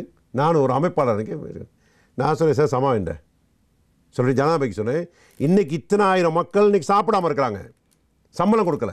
கம்பெனி மாற்ற காரணம் யார்? நம்மளும் இருக்குது. அது ஒரு விஷயம். இன்னொன்று, அங்கே நான் கொக்காக்கோலில் போய் அந்த அம்மா அப்படி விட்டுட்டு வந்தேன். அதான் இங்கே வரதுக்கு லேட் ஆச்சு, மன்னிச்சுக்கோங்க. ஆனால் இதெல்லாம் வச்சுக்கிட்டு இங்கே இருந்துக்கு சார் மீட்டிங், ஏசியெல்லாம் போட்டது என்ன இருக்குது மீட்டிங்? நான் சார் இல்லை சார், இப்படி நான் இந்த பிரச்சனை இருக்குது, இல்லை உங்களோட பிரச்சனை, நான் தனியாக பேச கொஞ்சம் இருங்க அப்படின்னு நிப்பாட்டார். இப்படி எல்லாம் பேசி முடிக்கப்பட்டது. முடிஞ்ச பிற்பாடு ஜனாதிபதி திரும்ப கேட்டால் என்ன பிரச்சனை அப்படின்னு. நான் சார் இப்படி இருக்கு, எனக்கு செய்ய முடியாது. 150 மைல் 150 மைலுக்குள்ள தான் இங்கே இருக்குது பசங்க பிரதேசம். அங்கே ஒரு 150 ரூபா வாங்குறதுக்கு இது எப்படி செய்ய வைக்கிறது? அப்போ அந்த நேரத்தில் ஜனாதிபதி பந்துல குணவர்தன அவர்கள் தான் அந்த டைம் அமைச்சராக இருந்தார் நுகர்வோர் இதுக்கு சந்தோஷமாக 150 லொரி அரிசி கொண்டு போனேன் நான் இந்த சம்பளம் கொடுக்காத தோட்டங்களுக்கு. அது போய் அதை அந்த வேலை திட்டங்கள் செய்தோம். அப்புறம் நாசுக்காக நான் இந்த சந்தர்ப்பத்தில் அரசியல் கப்பால் அத்தாவுல்லா அமைச்சர் அவர்களுக்கு நன்றி சொல்ல கடன்பட்டிருக்கிறேன். என்ன செய்யணும்னு கேட்டால், நான் எனக்கு லுணுகலையில் துண்டா பிரதேச செயலை கொண்டு தாங்க ஜனாதி எழுதி கேட்டிருந்தேன். அந்த அம்மாவுக்கா அவர் மாகாண சபையில் அமைச்சராக இருந்தபோது இந்த அவர் தான் மாகாண சபை உள்ளாட்சி அமைச்சர் தான். இவர் நோட் பண்ணி கொடுத்தோம். நான் அதை எடுத்துகிட்டு அத்தாவுல்லா அவர்களுடைய வீட்டுக்கு போனேன். சார் ஜனாபி சரிட்டாரு, உங்கள் காலத்தில் எனக்கு செஞ்சு தந்துருங்க சார் பிரதேச சொன்னேன்.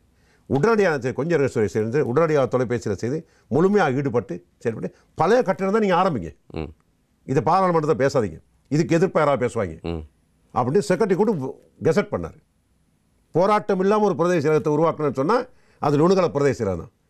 லுணுகலை பிரதேச செயலகத்தை உருவாக்கி கெசட் பண்ணி பழைய பில்டிங் புது பில்டிங் கட்டுறதுக்கும் காசு கொடுத்து அக்கரைப்பட்டிலேருந்து வந்து கான்ட்ராக்டர்ஸ் வந்து அந்த பில்டிங்கை கட்டி கொடுத்தாங்க. பிரதேச செயலகம் ஒன்று கட்டணும். அப்புறம் பிரதேச சபை ஆட்டோமேட்டிக்காக வந்துச்சு. பிரதேச சபை கட்டினேன். இன்றைக்கி தமிழர்கள் முஸ்லீம்கள் தான் பிரதேச உறுப்பினர் இருக்கிறாங்க. லுணுகல் பிரதேச செயலகத்தில் லுணுகல் பிரதேச செயலகம் இருக்குது. அப்புறம் நான் பொது சுகாதாரத்தில் எம்ஓஹெச் கட்டினேன். அப்படி கட்டி இன்றைக்கி தமிழ் மக்கள் 65% வாழ்கின்ற பிரதேசத்தில் ஒரு தனி பிரதேச சபை உருவாக்கக்கூடிய ஒரு நிலைமைகள் இருந்துச்சு. சாணக்கியமாக அந்த வேளத்தில் வெற்றிகரமாக செய்திருந்தோம். பாதைகள் இதுவும் பாடசாலை அபிவிருத்திகளும் அப்படி கட்டமாக செய்திருந்தோம். ஆனால் அது வெற்றின்னு நான் சொல்ல சமூகத்தில் பாறையறியில் நீங்கள் சொன்ன விஷயங்கள்லாம் இருக்குது. இதுக்கு நம்ம எல்லாம் இணைஞ்சு இன்றைக்கி நுவரெலியா மாவட்டத்தில் வர்த்தமானில் வெளியிட்ட பிரதேச செயலகத்தை கூட அமைக்க முடியாமல் இருக்குது. மாத்தள பிரதேச செயலகம் பிரதேச செயலகம் கேன்சல் பண்ணுறாங்க. நுவரெலியா அம்பகம்னு சொன்னால் உப பிரதேச செயலகம் கேன்சல் பண்ணியிருக்காங்க. அவ்வாறு சூழ்நிலை. இங்கே கிழக்கு மாகாணத்தில் உங்களுக்கு தெரியும், ஒரு பிரதேச சபை செயலகத்தை உருவாக்குறதுக்கு இன்னும் பாராட்டு, இன்னும் பெரிய போராட்டம், இவ்வாறான கசப்பான சம்பவங்கள் இருக்குது. ஆகவே நாங்கள் எங்களுடைய அடையாளத்தையும் நிரூபித்துக் கொண்டு மலைய மக்கள்ன்ற வகையில் எங்களை உரிமையில் பெற்றுக்கொண்டு மலையகம் எங்களுடைய தாய்நாடு, மலையகம் எங்களுடைய தாய்நாடு. ஆகவே இந்த மலையகம் இதை விட்டுக் கொடுப்பதுக்கோ இந்த இருப்பை விட்டுக் கொடுக்கறதுக்கோ நாங்கள் தயாரில்லை. ஆனால் எங்களுடைய தொழில் நீரும். இந்த பெருந்தோட்ட கம்பெனிக்கு நம்ம எந்த நாள் வாழ மாட்டோம். ஒரு நேரத்தில் அந்த அரகலை மாதிரிக்கு ஒரு நிலைமை வரும் இந்த பெருந்தோட்ட கம்பெனிக்காரங்களாம் அடித்து வெட்டுறதுக்கு. நிச்சயமாக மீண்டும் ஒரு அரகலை வரதா இருந்தால் அந்த அரகலை மலையகத்தில் தான் வரணும். வந்து இந்த பெருந்தோட்ட கம்பெனிகள் அடாவடித்தனங்கள் சில இந்த அனைத்தையும் மீறி, இந்த நாட்டில் இருக்க தொழில் சட்டத்தையும் மீறி, இந்த நாட்டில் எல்லா சம்பிரதாயத்தையும் மீறி போக முடியாது. எங்களுக்கு ஒரு கலாச்சாரம் இருக்குது. நாங்கள் யாருக்கும் தொல்லெல்லாம் வாழ்கின்ற மக்கள் வாழ்ந்து கொண்டிருக்கோம். ஆகவே எங்களுக்கு ஒரு அதிகாரத்தை கேட்கல எந்த விதமான தப்புமே கிடையாது. வடகிழக்கில் சரி போராட்டத்துக்கு மத்திய இன்றைக்கி சர்வதேச ரீதியில் வடகிழக்கு பிரச்சனை தெரியும். அதுக்கு அப்பால் ஒரு பிரச்சனை இருக்குது மலையத்தில். இது இளைஞ யுவதிகள்லாம் மனவேதனையில் வாழ்ந்து கொண்டிருக்கின்றார்கள். ஆகவே அந்த மக்களுக்கு அங்கீகாரத்தை கொடுத்தா எல்லாத்துக்கும் சுகம்னு நினைக்கிறேன். நாட்டுக்கும் நல்லா செயல்பாடு. மற்றது அரசாங்கத்தால் செயற்படுத்தப்படுகின்ற நிவாரண வேலை திட்டங்கள், ஏனைய வேலை திட்டங்களை இலங்கை பிரஜைன்னு சொன்னால் அது தமிழ் முஸ்லீம் பிரிக்க வேண்டிய அவசியமே கிடையாது. இலங்கை பிரஜை, ஸ்ரீலங்கன் சிட்டிசன். நீங்கள் இப்போ அமைச்சு செயலாளருங்க, ஜிஏவாருங்க, டிவிஷனல் செக்ரட்டரியாருங்க, சமிருத்தி உத்தியோகருங்க, நீ ஏன் இனவாதத்தை பார்க்குற? இதான் நாட்டு நாசம் போகிறது காரணம். என்னைக்கு இந்த அரசாங்க அதிகாரிகளும் அரசியல்வாதிகள் மட்டுமல்ல, அரசியல்வாதிகிட்ட இருக்குது இனவாதம் செஞ்சுட்டு இருக்காங்க.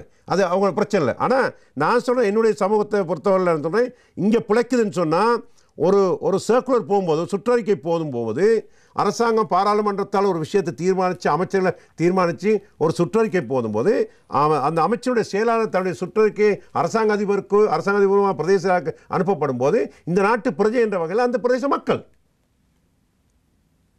அதுவே மந்த போசனம் போசாக்கின்மை எங்களுக்கு மட்டும் மலைய கர்ப்பிணி தாய்மாரும் மலைய குழந்தைகளுக்கும் நீ இருக்க இடத்துக்கே கொண்டு போய் மீண்டும் கொடுக்கும். அதுக்கு நாங்கள் எதிர்ப்பல்ல. எங்களுக்கும் கொடுக்க வேண்டியதை கொடுக்கணும். நாட்டு பிரச்சனை, நாட்டு உரிமைகள் இருக்கு. சில நாடுகளில் குறைந்தபட்சம் அந்த 20 கிலோகிராம் அரிசி கூட போகவில்லை. நீங்க எப்படி இருப்பான்னு சொல்லலாம். முஸ்லிம் மக்கள் எல்லாம் கோடீஸ்வரன், நான் எப்படி சொல்லலாம்? தமிழெல்லாம் கோடீஸ்வரன் சொல்லலாம். சில பேர் சொல்லுவாங்க, சொல்ல மாட்டாங்க. உழைச்சி வாழ்றவங்க. அப்ப இல்ல யார் அப்படி சொன்னார்கள்? இல்ல அப்படிதான் இடம் போடுறாங்க. மாச சம்பளம் இவ்வளவு இருக்கனால அவன் 1000 ரூபாய் கஷ்டப்பட்டு 30 சம்பளம் உனக்கு தமிழ்த்தி இல்லை. ஆனால் நீ பஸ் வச்சிருக்கியா, உனக்கு எங்கேயுமே ரெக்கார்டில் மாச சம்பளம், நீ பஸ் வச்சுதான் உனக்கு சமுர்த்தி. அப்போ சமுர்த்தி பட்டியலில் உள்ளவங்களுக்கு தான் ஏனைய சலுகைகள்லாம். அது ஒரு சோம்பேறி. ஒரு பிரதேச செயலகத்தில் இர்ஃபான் அவர்களே, ஒரு கிராமத்துக்கு நான் மிஸ்டேக்காடி 7 அரசாங்க உத்தியோகஸ்தர் இருக்காங்க. ஒரு ஜிஎஸ் டிவிஷனுக்கு 7 கிராமம் இருக்காங்க. அப்போ அந்த ஜிஎஸ் டிவிஷனுக்குள்ளே இந்த தோட்டங்கள், இந்த முஸ்லீம் கிராமங்கள்லாம் வருது. அதான் இப்பொழுது இந்த அரசாங்கம் இந்த பொருளாதார பிரச்சனை, நிதி நெருக்கடிக்கு மத்தியில் ஏற்பட்ட நெருக்கடி என்பது ஒட்டுமொத்த நாட்டு மக்களுக்கு மாறுது. அதுவும் தோட்ட தொழிலாளர்களை பொறுத்தவரையில் இதனுடைய பாரதூரம் அதிகமாக இருக்கிறது. அப்படியானால் இந்த குறைந்தபட்சம் இந்த அரிசி விநியோகத்தையாவது அந்த மக்களுக்கு கொண்டு சேர்ப்பதில் இருக்கிற தடை என்ன? அதனை கொண்டு போவதற்கு நீங்கள் எடுத்திருக்கிற முயற்சி? நான் நேற்று நேற்று முன்தினம் நான் பிரதேச செயலாளருக்கு பேசும்போது என்னுடைய மாவட்டத்தில் அவர் சொன்னார், இது பெருந்தோட்ட மக்களுக்கு கிடையாது. நான் என்ன காரணம்? பெருந்தோட்ட மக்களுக்கு பசிக்காதா இல்லை அவங்கள கோடீஸ்வரர்களா என்ன? அது சர்க்குலர் சம்மந்தமாக பேசினார். நான் அதை பாராளுமன்றத்தில் நான் கேட்டது என்ன விஷயம் அது? நான் பாருங்கள் என்று பேச்சு அது கேட்டிங்கன்னா என்ன கேட்டது, என்ன விஷயம், ஏன் இந்த அரிசி மலை மக்களுக்கு கொடுக்க முடியாது? நான் ஜனாதிபதிக்கு ஒரு தொழிலாளர்கள் அனுப்பியிருக்கேன், அந்த பதிலை எதிர்பார்த்துருக்கேன். கொடுக்கும்போது ஜனாதிபதி சந்தித்தீர்களா? நான் சந்திக்கிறேன், தொழிலாளர்கள் அனுப்பி வச்சிருக்கேன் அவருக்கு.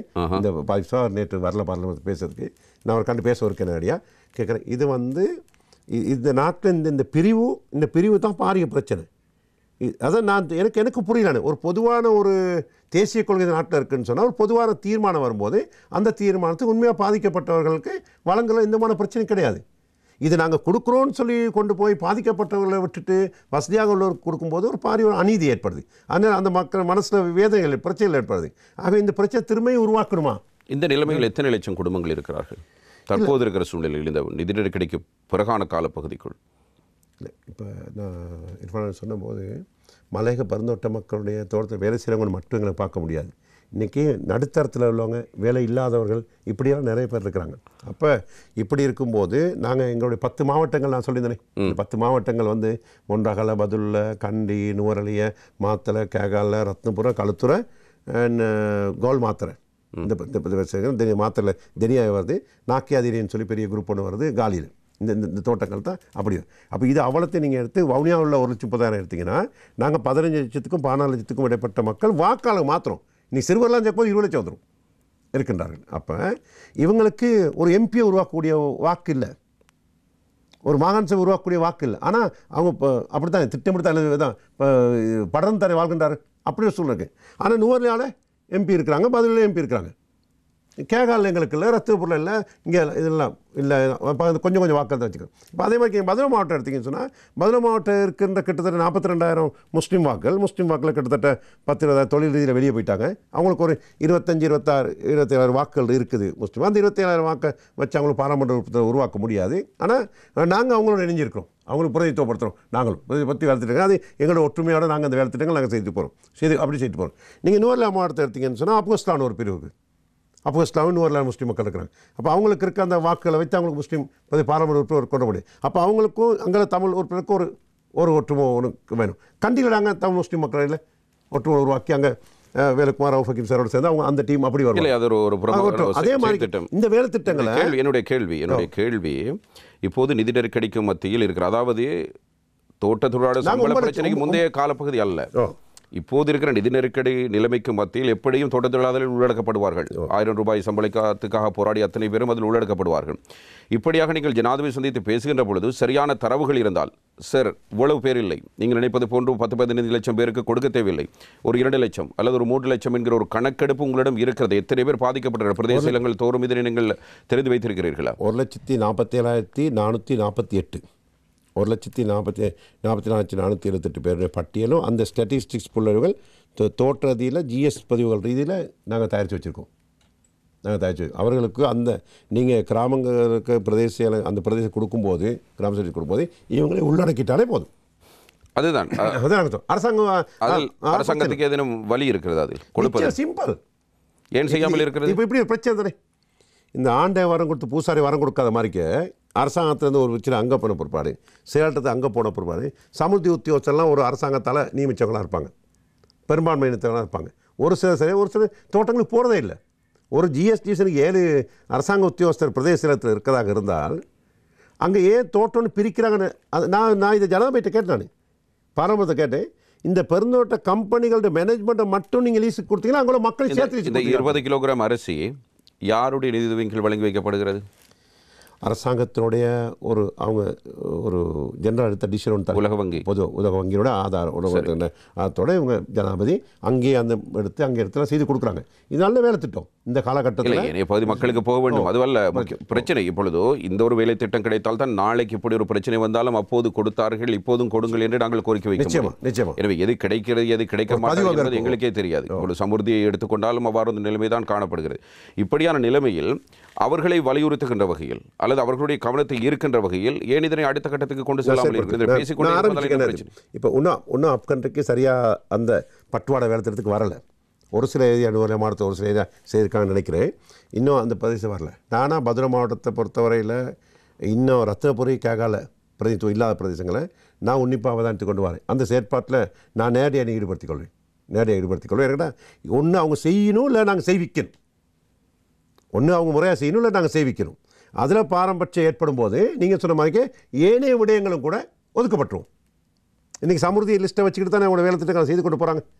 சமுதியில் எல்லாத்துக்குமே தெரியும், பெரும்பான்மை தான் கூட. எங்களுடைய சமூக குறவு மிச்சம் தெரியும், மிக மிக மிக மிக குறவு தெரியும். அப்போ அது காரணம் என்ன சொல்கிறாங்க, 30 நாள் எங்கள் தோற்று வேலை இருக்குன்னு சொல்கிறாங்க. ஆனால் அங்கே உள்ள பிரச்சனை நாங்கள் சர்வதேசலையும் வெளியிட்டு வரோம், இலங்கையில் உள்ள அவ்வளோ பத்துக்கு தெரியும். ஆகவே அதிலிருந்து நீக்கிட்டு எந்த வேலை திட்டங்கள் செய்தாலும் கூடுதலாக வேலை செய்து குறைவாக வருமானம் பெறுகின்ற இந்த பெருந்தோட்ட மக்கள் உள்ளவங்க ஒரு நியாயம் ஒன்று இருக்குது, செய்து கொள்ளலாம். ஆகவே அங்கனைக்கு ஒரு இடர்பாடு இருக்குது.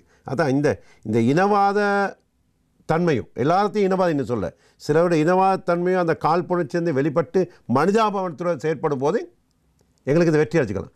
நான் சொல்கிறேன், இப்போ இந்த யாருக்கும் இந்த இடமாற்றம் செய்ய நான் சொல்ல, எந்த ஒரு அரசாங்க அதிகாரம் இடமாற்றம் செய்யுங்க, ஜிஏ இடமாற்றம் செய்யுங்க, பிரதே அவங்கள மனமாற்றம் செய்வதற்குரிய வேலை திட்டத்தை செய்யணும். இந்த அரசாங்கத்தில் பெரியவங்க ஃபஸ்ட்டாக அவங்கள மனமாற்ற வேலை திட்டத்தை செய்து எல்லாம் ஒன்றுன்ற ஒரு நிலைமையை உருவாக்கினா தான் சரியாக ஏற்படும். ஜனாதிபதி இனவாதியா உங்களுக்கும் தெரியுது, உங்கள் வயசு என் வயசு ஒன்றா தான் இருக்கும், நாங்கள் நாட்டில் தானே இருக்கிறோம். அப்போ அவரும் 40 வருஷமாக பாராளுமன்றில் இருக்கிறார் தானே. ஆகவே இல்லை, உங்களுடைய அனுபவத்தில் இப்போது இருக்கிற ஜனாதிபதி இனவாதியான்னு கேட்கிறேன். எனக்கு அப்படி ஒன்று தெரியல. எனக்கு அப்படி ஒன்று தெரியல. ஏன்னால் அவரோடு சேர்ந்தால் வேலையை இலகுவாக முடித்துக் கொள்ளலாம், இந்த பிரச்சனைகள் வராது அதிகாரிகள் மட்டத்தில். இல்லை, நல்லது செய்தாலும் வரவேற்கணும், பிழையாக செய்தால் நாங்கள் எடுத்து பேசணும். அது ஆளுங்கட்சியாக இருந்தாலும் எதிர்கட்சியாக இருந்தாலும் பரவாயில்ல, பிரச்சனை. ஆனால் இதையும் உள்வாங்கணுமே இர்ஃபான். உள்வாங்க நாங்கள் ப்ராக்டிக்கல் நடைமுறையில் பார்க்கும்போது உள்வாங்கினா ஒரு நியாயம் ஒன்று இருக்கும். நாங்கள் பேசலாம் மக்கள்கிட்ட, இதான் இது பேசிக்கலாம். ஒன்றுமே செய்யாத பட்சத்தில் அநீதியே நடந்து கொண்டிருக்கும்போது, எங்கள் மக்களுக்கே ஒன்றும் இருக்கும்போது, நாங்கள் ஒரு சிறுபான்மைன்ற வகையில் இந்த நாட்டில் பாராளுமன்றத்தை ஒரு தர்ம சங்கத்துக்கு கடையில் இருக்கிறோம். நாங்கள் இந்த ரெண்டும் கட்டான நிலைமை. சங்கத்தோடு இணைந்தால் தான் எங்களுடைய மக்களுக்கு சேவை செய்ய முடியும் என்பது தான் சிறுபான்மை மக்கள் பிரதிநிதிகளுடைய கருத்து. இப்பொழுது நீங்கள் எதிர்க்கட்சியில் இருக்கிறீர்கள், பாராளுமன்றத்திலே பேசுகிறீர்கள். பேசுவதன் மூலமாக உங்களுடைய இருப்பினை நீங்கள் தக்க வைத்துக் கொள்கிறீர்கள் என்று நான் சொல்கிறேன். அதாவது மக்களுடைய பிரச்சனைகளை பேசுகிறோம், ஏற்றுமதி இறக்குமதி சட்டம் வருகிறது, அப்போது நாங்கள் உங்களை பற்றி தான் பேசுகிறோம் என்று காட்டிக்கொள்வதற்காக அப்படி செய்கிறீர்கள், அல்லது ஆரோக்கியமாக எதுவும் செய்ய வேண்டும் என்பதற்காக? நான் அப்படி இல்லை. நீங்கள் என்ன சொல்கிறீங்க நல்லா விளங்குது.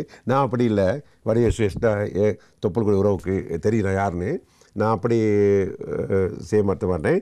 இன்னொரு பகுதியில் முன்ன சௌமூர் தொண்டமானவுடைய காலத்தில், அஸ்ரப்பவுடைய காலகட்டத்தில் நாங்கள் தெளிவாக சொல்லப்பட்டிருந்துச்சு, நாங்கள் சிறுபான்மை மக்கள், நாங்கள் யார் அரசாங்கம் ஆட்சி அமைக்கலாம் அவங்கள இணைந்து கொண்டால் தான் எங்கள் மக்களுடைய சேவை செய்யலாம், எங்கள் மக்களை பாதுகாக்கலான்ற ஒரு நிலைமையில் அவங்க இருந்தாங்க. இப்போ அப்படி ஒரு நிலைமை பிரச்சனை. இன்றைக்கி எல்லாமே குழப்பமாக கிடக்குது. அரசியல் ஒரு குழப்ப நிலைமை இருக்குது. ஒரு தீர்மானம் எடுக்க முடியாது, எங்கள் மக்களை பிழையான வழிநடத்த முடியாது, இப்போ மக்கள் பேச்சுக்களை நிறுத்த முடியாது. சரியா? ஆகவே இன்றைக்கி அமைச்சு பொறுப்பெடுத்து அமைச்சில் ஒன்றுமே இல்லாட்டி வேலை செய்ய முடியாது. அப்போ அது எது இருந்தால் நம்பிக்கை எங்களுக்கு தெரிஞ்சிட்டோம். இல்லை விமர்சனம் வந்தாலும் பரவாயில்ல, அந்த அமைச்சுக்கு போனால் இந்த வேலை திட்டத்தை சமூகத்துக்கு செஞ்சிடலான்னு சொன்னால் சரி. நான் அந்த 52 நாளில் 1800 வாக்கு, 1800 வழக்கு இருப்பதையும் இழக்க முடியாது. 1800 வழக்கை 24 மணி நேரத்தில் வாபஸ் வர வச்சேன். என் மக்களுக்கு விமர்சனம் யார் விமர்சனம் பண்ணாலும் எனக்கு பிரச்சனை கிடையாது. நான் 52 நாளில் பெருந்தோட்ட கைத்தொழில் ராஜாங்க அமைச்சர் அங்கே போயிட்டு எல்லாம் எடுத்து பார்க்கும்போது பேமெண்ட் டிபார்ட்மெண்ட்டில் 1850 வழக்குகள் தொடரப்பட்டிருக்கு என் மக்களுக்கு. ஒரே நாளில் அதை வாபஸ் பெற வச்சேன். ஏன்னா அந்த அமைச்சர் அதிகாரம் இருந்துச்சு, நான் திருப்தி. இந்த பக்கம் போய் ஆமாம், அது எம்பி ஆனாலும் சரி, எம்பி ஆகாட்டி போகல, ஏண்டு கேம் ரெடி. இல்லாட்டி அவங்கள வழக்கு போகணும். 1882 பேர் வழக்கு போகணும், கான்ட்ரி ரோட்டுக்கு போடுவாங்க, விட்டுட்டு வெளியே போடுவாங்க. நான் ஏன் வேலை செஞ்சிட்டேன், எனித்திங் யாரும் சொல்லலாம், எந்த விமர்சனத்துக்கும் நான் ரெடி. ஆனால் நான் என்ன செஞ்சேன்னு மனசாட்சிக்கு தெரியும். நான் பெனிஃபிட் ஆக்கள் அவங்க இருக்கிறாங்க. ஆனால் அது நடந்து 2-3 மாதத்தில் ஆக கூடுதல் வாக்கில் வெற்றி பெற்றாரு. இல்லை, நான் இதை பேச வேண்டும் என்று நினைக்கவில்லை. நீங்கள் அப்போது என்ன மனநிலையில் அந்த பக்கம் தாவினீர்கள்? அந்த பக்கம் தாவுகிறீர்கள், இந்த பக்கம் தாவுகிறீர்கள். அது போய் அப்படி இல்லை. அப்படின்னா நிறைய பேர் நீங்கள் பேசணும் இர்ஃபான். நீங்கள் தான் அதில் அது போல அப்படி சொல்லப்பட்டு வந்ததுக்கு அப்படின்னா மைத்திரிபால சிறிசேனா SLPயில் இருந்து UNPக்கு வந்து ஜனாதிபதியானார். ஏன் இன்றைக்கி ரணில் விக்ரமசிங்கே போட்டு அரசாங்கத்தில் ஜனாதிபதியாக இருக்கிறாரு. இன்றைக்கி பார்லிமெண்ட் உள்ளவங்க அவளை பற்றி சொல்லலாம் பேரளவில், அதெல்லாம் விட்டுருங்களே. அதை அப்படி வச்சுட்டு என்னுடைய வேலை திட்டம் வந்து என் மக்கள் தான். என்னுடைய மலைய மக்களுக்குள்ள பிரச்சனை வந்து நான் ஏசி ரூமில் இருந்துக்கிட்டோம் அல்லது அரசியல் பரம்பலேருந்து வந்தவே இல்லை. நான் அந்த அனுபவத்தில் என் மக்களுடைய பிரச்சனைன்னு நல்லா மனசில் அறிஞ்சு வச்சுருக்கேன். அவர்களுக்கு விமோசனம் பெறக்கூடிய வேலை திட்டங்களை எனக்கு இன்றைக்கி போனால் செஞ்சுக்கலான்னு சொன்னால் நான் வண்ணங்கள் சின்னங்கள் பிரச்சனைகள் சொல்லியிருக்கேன். நான் வண்ணங்கள் சின்னங்கள் என் மக்களும் பார்க்கல, வண்ணங்கள் சின்னங்கள் இருப்பாங்க மக்கள் பார்த்துருந்தா என்னைய சேவல் இருக்கக்குள்ளேயும் வெத்த வச்சு, யானையில் இருக்கக்குள்ளேயும் வெத்த வச்சு, வெத்தலையும் வெத்த வச்சு, திருமையும் யானையில் வச்சு, திருமையும் டெலிஃபோனில் முதன்மை வேட்பாளராக மேலே வெத்த வைக்க மாட்டாங்க. அது என்னுடைய அவங்களோட பொற்பாதங்களை நான் எப்போது வணங்குறதுக்கு ரெடியாக இருக்கேன் என்று அந்த மக்கள் வந்து என் மேலே வச்சு நம்பிக்கை, அன்பு, பாசம் அவங்களுக்கு தெரியும். தனிப்பட்ட செல்வாக்கு. ஆமாம், மற்றவங்களெல்லாம் இல்லை, மற்றவங்களை நான் நினச்சேன் அது அரசியல் தலைவெடுப்பில். அப்போ இல்லை, சாதாரணமான காலங்களில் நீங்கள் ஒரு அமைச்சரானால் என்ன செய்ய முடியுமோ அதிலிருந்து ஒரு பாதி அளவு செய்தால் கூட இப்போது மக்களுக்கு விமோசனம் தானே. இப்போ நான் செய்த வேலை திட்டங்களை வந்து இல்லை அப்படின்னு இல்லை. இர்ஃபான், நீங்கள் என்ன சொல்கிறீங்கன்னு கேட்குறீங்க, நீ கேட்குறீங்க அதுக்கு இர்ஃபான் நீங்கள் அனைத்தான் வருவீங்க, அதை நான் பேசலை. நான் சொல்கிறேன் இன்னைக்கு எங்கள் மக்களுடைய பிரச்சனை ஃபஸ்ட்டாக தீர்க்கக்கூடிய வாக்குறுதி சொல்லட்டும். இப்போ நான் சொல்ல இவ்வளோ பிரச்சனை இருக்குது தானே, இதை அவர்கள் தெரிவிக்கட்டும். வாக்குறுதி கொடுத்தால் ஆதரவு கொடுத்து செயற்படுத்தணுமே, செயற்படுத்த வேண்டும். அவங்க செயற்படுத்த. இப்போ எங்களுக்கு நாங்கள் பேசிக்கொண்டு வந்து கொண்டிருக்கிறோம் கல்வி சம்பந்தமாக. இன்றைக்கி எங்களோட பிள்ளைகள் எல்லாம் மட்டக்களப்புக்கும் யாழ்ப்பாணத்துக்கும் தூரத்தூர் பேசிப்போம். மலையக ஜனாதிபதியிடம் இல்லை மன்னிக்க வேண்டும், ஜனாதிபதியிடம் நீங்கள் இந்த வேலை திட்டங்களை செயற்படுத்துங்கள் என்று கேட்டால் ஜனாதிபதிக்கு இப்போது இருக்கிற நிலைமையில் அவர் என்ன சொல்ல போகிறார்? வடிவேல், உங்களுடைய ஆதரவு எனக்கு தாருங்கள் என்று கேட்க போகிறார். அவருக்கு நல்லா நீங்கள் மறக்க போகிறீர்கள். அவருக்கு எதிராக வழக்கு போட்டேன் நான். அவருக்கு நல்லா தெரியும் என்னை பற்றி. உங்கள் 2 பேருக்கும் இடையில் ஒரு பகை இருக்குது. நாடாளுமன்றத்திலும் ஆமாம், நாடாளுமன்றத்தில் நாங்கள் போர் போட்டோம், நீதிமன்றத்தில் வழக்கு இருக்குது. இல்லை, ஆனால் அதை நான் இப்போ சொன்னேன், ஜனாதிபதி யாரும் நான் போய் சொன்னேன். ஏன் போட்டோ மீறி இப்போது வருந்துகிறீர்கள்? இல்லை, நான் போய்ட்டு அவர் சொன்னேன், சார் நீங்கள் இன்றைக்கி அதிகாரமிக்க ஜனாதிபதி அன்னைக்கு பார்லிமெண்ட்ல பேசிக்கிட்டது எனக்கு எக்ஸ்ட்ரா எடுத்துறாங்கன்னு சொல்லி நான் சொன்னேன். என்னைக்கு பேசுறேன் அவர் சொன்ன நீ அன்னைக்கு பேசியிருக்காட்டி நீ மனுஷனே இல்லை பண்ணாரு, நீ தொழிற்சங்கவாதி இல்லை பண்ணாரு. அது சந்தோஷமாக ஏற்றுக்கொண்டேன். இப்போது நீங்கள் ஐக்கிய தேசிய கட்சி இலங்கை தேசிய தொழிலாளர் சங்கத்தினோட பொதுச்செயலாளர் தானே? ஆமாம். உங்களுடைய தலைவர் ஹரின் பெர்னாண்டோ தானே? ஆமாம். அது எப்படி நீங்கள் எஸ்டிபியில் இருக்கிறீர்கள்? அது ஐக்கிய தேசிய கட்சி சொந்தமான ஒரு தொழிற்சங்கம் இல்லை. நீதிமன்றம் வந்து அது சுதந்திர தொழிற்சங்கம்னு சொல்லி தீர்ப்பு கொடுத்துருச்சு. அது சுதந்திர தொழிற்சங்கம், எந்த ஒரு அரசியல் கட்சிக்கும் சம்மந்தப்படல. அது எப்படி இயங்குகிறீர்கள்? அவர் ஒரு கட்சி, அவர் இப்பொழுது உங்களுடைய கட்சியில் இல்லை. ஆமாம், அவர் அந்த பக்கம் சென்று விட்டார். ஒரு முக்கியமான ஒரு கேள்வி இருப்பானவர்களே. ஆனால் ஒரு அண்டர்ஸ்டாண்டிங்கில் அது ஹரினுக்கு உங்களுக்குமான உறவு, எங்களோட உறவு சரியாக இருக்குது. தொழிற்சங்கத்தில் இருக்குது. எந்த விதமான ஒரு இடர்பாடும் இல்லாமல் அவர் இதை தலைவர்ந்து வேறு கட்சியில் அவர் அமைச்சராக இருந்தாலும் கூட இதுக்கு எந்த விதமான ஒரு இடையூறுமே அவர் கொடுக்கல. அவர் மூலியம் ஆதரவை கொடுத்து கொண்டிருக்கிறாரு. இது நீதிமன்றமும் தீர்ப்பு கொடுத்துருக்கு. இது ஒரு சுதந்திர தொழிற்சங்கம். அதனுடைய ஒர்க்கிங் கமிட்டி, அதனுடைய காங்கிரஸுக்கு தான் அந்த பவர் இருக்குது கொடுத்துருக்குது. அந்த அடிப்படையில் நாங்கள் அதை வைத்துக்கொண்டு அந்த தீர்ப்பை ஏற்றுக்கொண்டு பெருசாக நாங்கள் ஆடம்பரமான வேலை திட்டமும் செய்யலை. சுமூகமாக எங்களுடைய அங்கத்தவர்களுக்கு சேவையை நாங்கள் செய்து கொண்டு போய்கொண்டிருக்கிறோம். அந்த வேலை திட்டங்கள் போய்கொண்டிருக்குது, ஒன்றும் பிரச்சனை கிடையாது. ஆனால் அந்த சங்கத்துடைய என்ன நல்லது கெட்டது செய்தாலும் நானும் ஹரன் பெர்னாண்டோவுக்கு தான் அதிகாரம் கொடுக்கப்பட்டிருக்கு நீதிமன்றம். நாங்கள் தான் சைன் பண்ணி வேலை திட்டங்கள் செய்யணும். அப்போ நாங்கள் அந்த வேலை திட்டங்கள் நாங்கள் வெற்றிகரமாக நாங்கள் செய்து, தலைவர் ஒரு பக்கம், பொதுச்செயலாளர் ஒரு பக்கம் இல்லாமல் 2 பேரும் ஒரே பக்கமாக இருந்தால் இல்லை தொழிற்சங்கம் அப்படின்னா அவர் வந்தால் நல்லா இருக்கும். இங்கே தான் இருந்தார். நாங்கள் இதை கொண்டாந்து எஸ்டிபி அவரை கூப்பிடுறீங்க. எஸ்டிபி தான் இருந்தார். இருந்துட்டு எஸ்டிபி தேசிய பட்டில் வந்தவர் தானே, அங்கே அமைச்சராக இருக்கிறாரு. அவர் போயிட்டு இன்றைக்கி சுற்றுலாத்துறையை செய்து கொண்டு போகிறாரு, வேலை திட்டம் செய்துட்டு போகிறாங்க. ஒரு ஒரு அமைச்சர் வகையில் துடிப்பாக அவர் வேலையை செய்துட்டு போகிறாரு. நல்லா இருக்குது. இன்றைக்கி நாட்டில் பார்க்கும்போதும் கூட இந்த அரசாங்கம் செய்கிற தற்காலிகமானதோ நிரந்தரமானதோ எனக்கு தெரியாது, ஒரு மாற்றம் தெரியுது. அந்த விலை குறைப்பு கூட நான் பார்ப்பேன், மலையகத்தையும் விலை குறைப்புன்னு சொல்லி ஒரு சில ஏரியா மட்டும் விலை குறைச்சி பின்தங்கிய பிரதேசங்களில் பொருட்களுடைய விலை குறையாட்டி ஏற்றுக்கொள்ள முடியாது. இப்போ கேஸ் விலை குறைவுன்னு சொன்னாங்க, நேற்று குறைச்சி அதே ப்ரைஸு எனக்கு அங்கேயும் கிடைக்கணும்.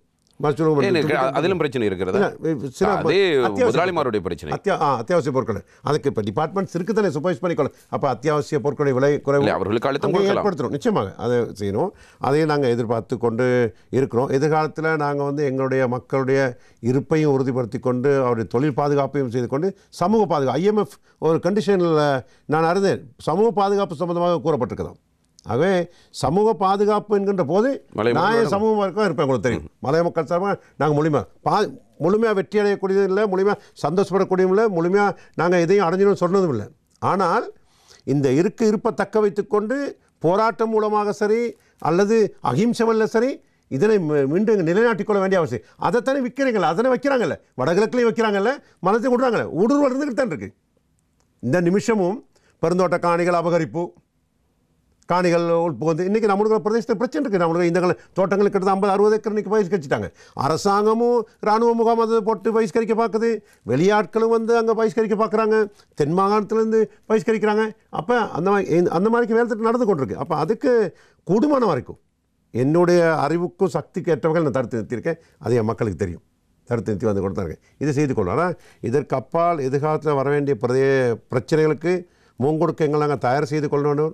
நவீன யுகத்துக்கு ஏற்ற வகையில் அதே மாதிரி வர வேண்டிய தடுத்து நிறுத்தக்கூடிய ஏற்பாடுகளுக்கும் எங்களுக்குள்ளே ஒற்றுமைத்த தமிழ் பிரிவுகள் தமிழ் கட்சிகள் என்ற வகையில் நாங்கள் ஒன்றா இருக்கணும்.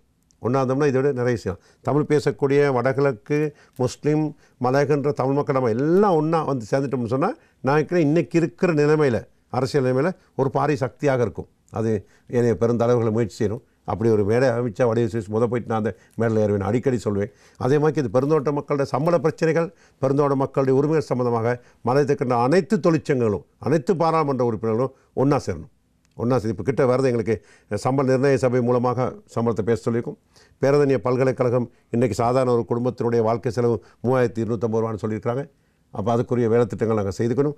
அதை நாங்கள் சரியாக கொண்டு வரணும்னு சொன்னால் இப்போ முதலாளிமார் சம்மேளனத்துக்கு வக்காலத்து வாங்காமல் மன்னிச்சுக்கொள்ளுது வார்த்தை இப்பொழுது நாங்கள் அவ்வளோ பேர் ஒன்றா இருந்து ஒரு அழுத்தத்தை கொடுத்தோம்னா நாங்கள் எங்களுடைய இலக்கை அடையலாம்.